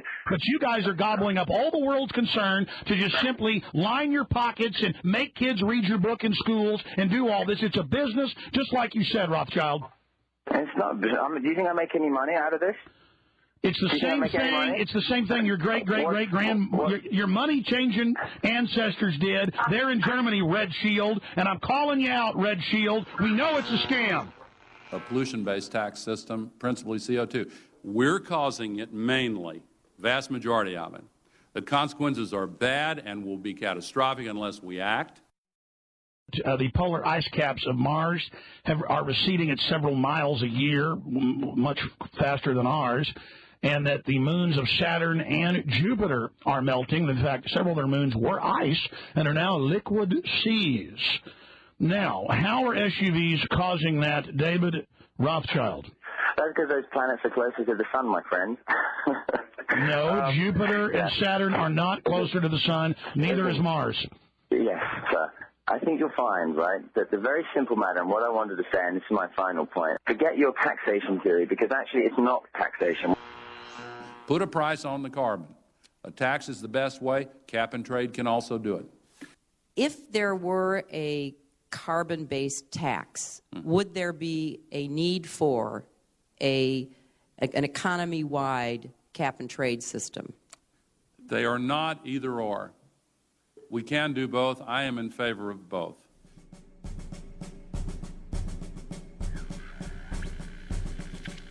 The architects of the New World Order are in a race to complete the structure of world government so they can suppress the independent development of technologies that threaten their monopoly of power, while at the same time steering new developments in the direction the architects chart for humanity.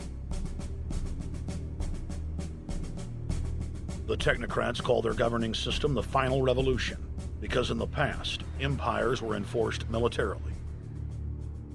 Now enforcement is primarily psychological and economic, and society itself is a construct of the elite who operate outside the controlled paradigm and control the civilization within, just as a child maintains the environment of a fish tank.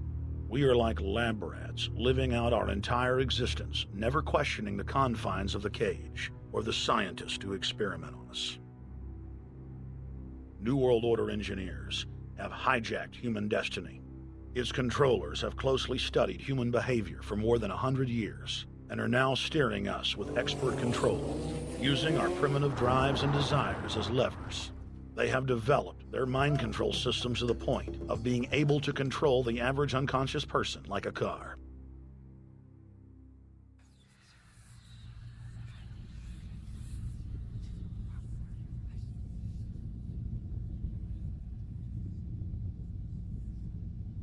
Eugenics dominated the 20th century. Its ruthless spirit has now metastasized into the fields of genetics, nanotech, and robotics. But that's not surprising. From their inception, all three disciplines have been dominated by eugenicists. The billionaire founder of Sun Microsystems, Bill Joy, courageously went public in 2000 to warn of a cancerous consensus among the technocratic elite that at best humanity would be completely enslaved by the year 2030, and at worst, mass extermination of everyone but the elite would take place.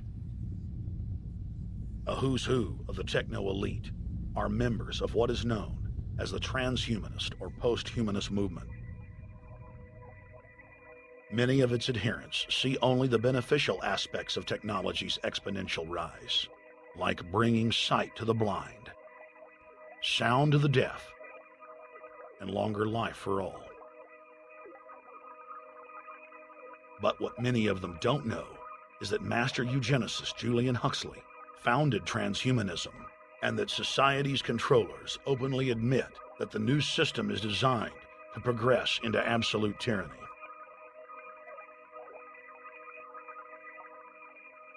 Leading transhumanist Ray Kurzweil boasts that technological advancements will allow those that can afford it to live forever, but admits that most won't be able to keep up with the new master race.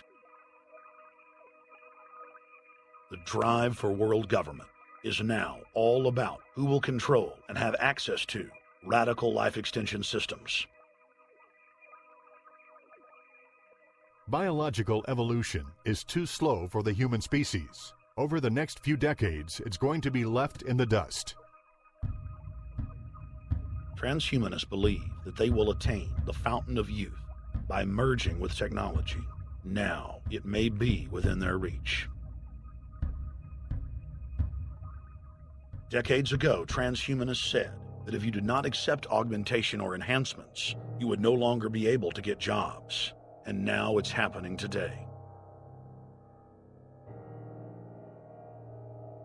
The elite who occupy the commanding heights of digital reality are suicidal nihilists. Suicidal nihilists know that there is no longer any substantive purpose to their willing, but they would always prefer to go on willing than not to act at all. They can very happily ally themselves with the notion of nuclear holocaust or perfect exterminism. Technology has become so powerful in its capacity for destruction that free humanity cannot afford to let psychopathic technocrats with delusions of grandeur repeat the mistakes of their forebears, because it is highly probable that this time they may destroy everything, including themselves, in their mad rush for godhood.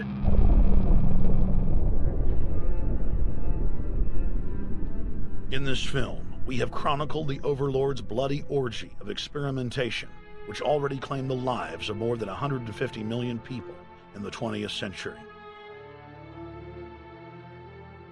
And now, they are promising to deliver an invincible tyranny that will dwarf their past exploits. In the days of World War II, there were sovereign nations and armies to stand against Hitler's final solution. Once world government is in place, no one will be able to stop the New World Order's plans for global population reduction.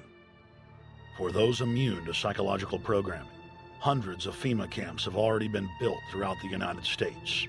In their quest for population reduction, no method is off the table. These dark builders intend to release a string of man-made bioweapons plagues, each one worse than the last, while at the same time expanding the police state to enforce an orderly extermination of the population, all in the name of fighting invisible terrorists. And the Georgia Guidestones stand today as a cold testament to the elite's sacred mission. To have a two-class system where the underclass are forced to live as slaves in tiny enclosed cities, while the elite enjoy the land of the earth, evolve into superhumans with the aid of advanced implantable technologies, live eternal lives, and travel throughout the cosmos. This is the promise given to the inner members of the New World Order and the agenda of the Bilderberg Group.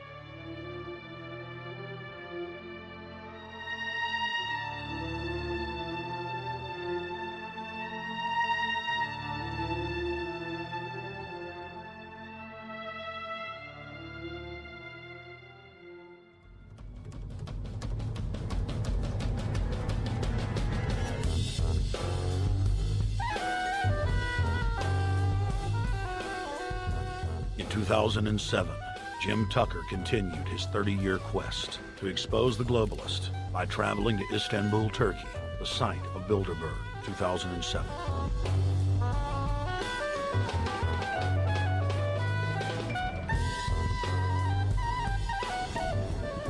Jim Tucker, thank you for coming on, my friend. It's always fun. Jim, tell us what you saw today when you were out at the Ritz Hotel. We were at the Ritz-Carlton. It looked like a typical Bilderberg scenario. They had the armed guards all around the place.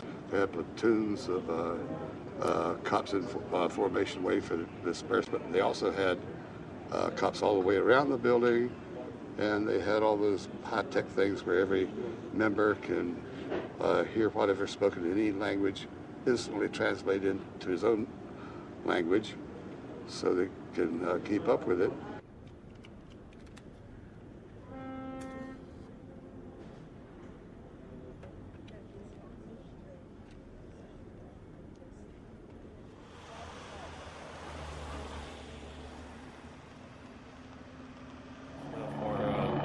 Spotlight then, I'm doing the same thing for American Free Press.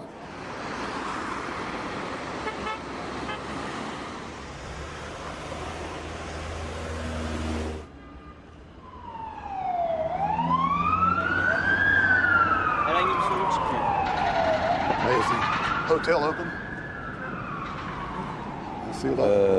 Çünkü İngilizce bilen var mı? Ben bilmediğim için.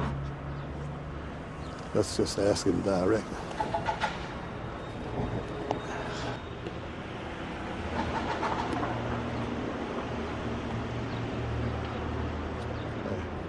Is Bilderberg meeting here this weekend?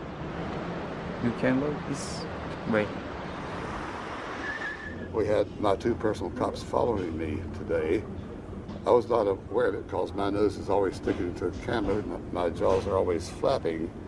But the TV crew said those guys are going to follow you. And their car followed us out to the hotel. Then they identified the two cops in plain clothes, not business suits, but sport shirts and so forth. Yeah. That's the car that's been on our ass? Yeah. I want to photograph him? Yeah. You are, aren't you? Well, they're very likely Bilderberg boys.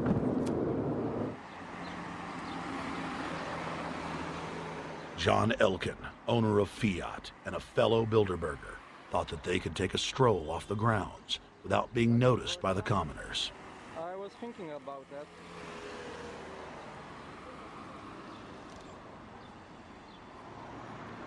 This Bilderberg attendee sneered at our camera.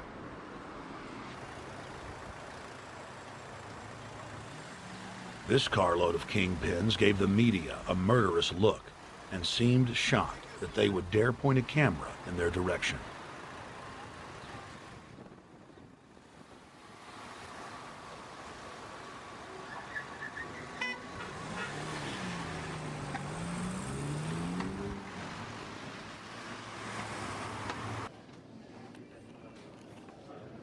In 2007, the Bilderberg Group received the heaviest global coverage in its history.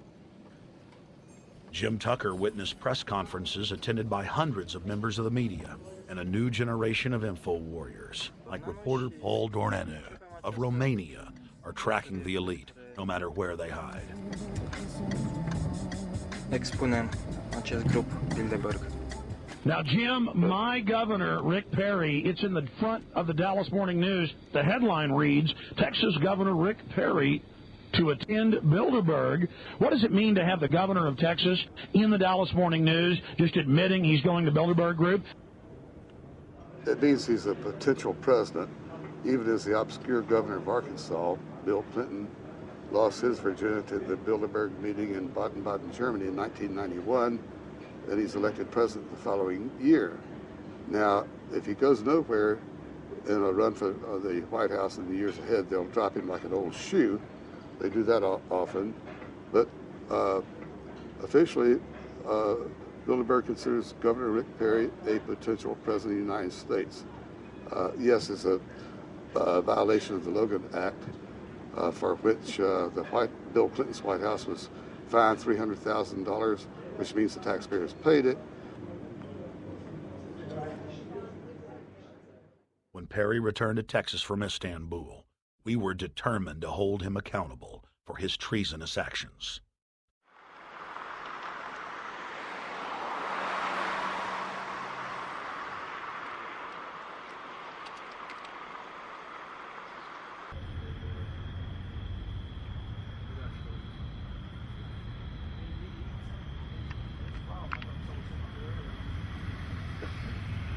We don't want our roads, our water, our power plants, our entire infrastructure turned over to the New World Order.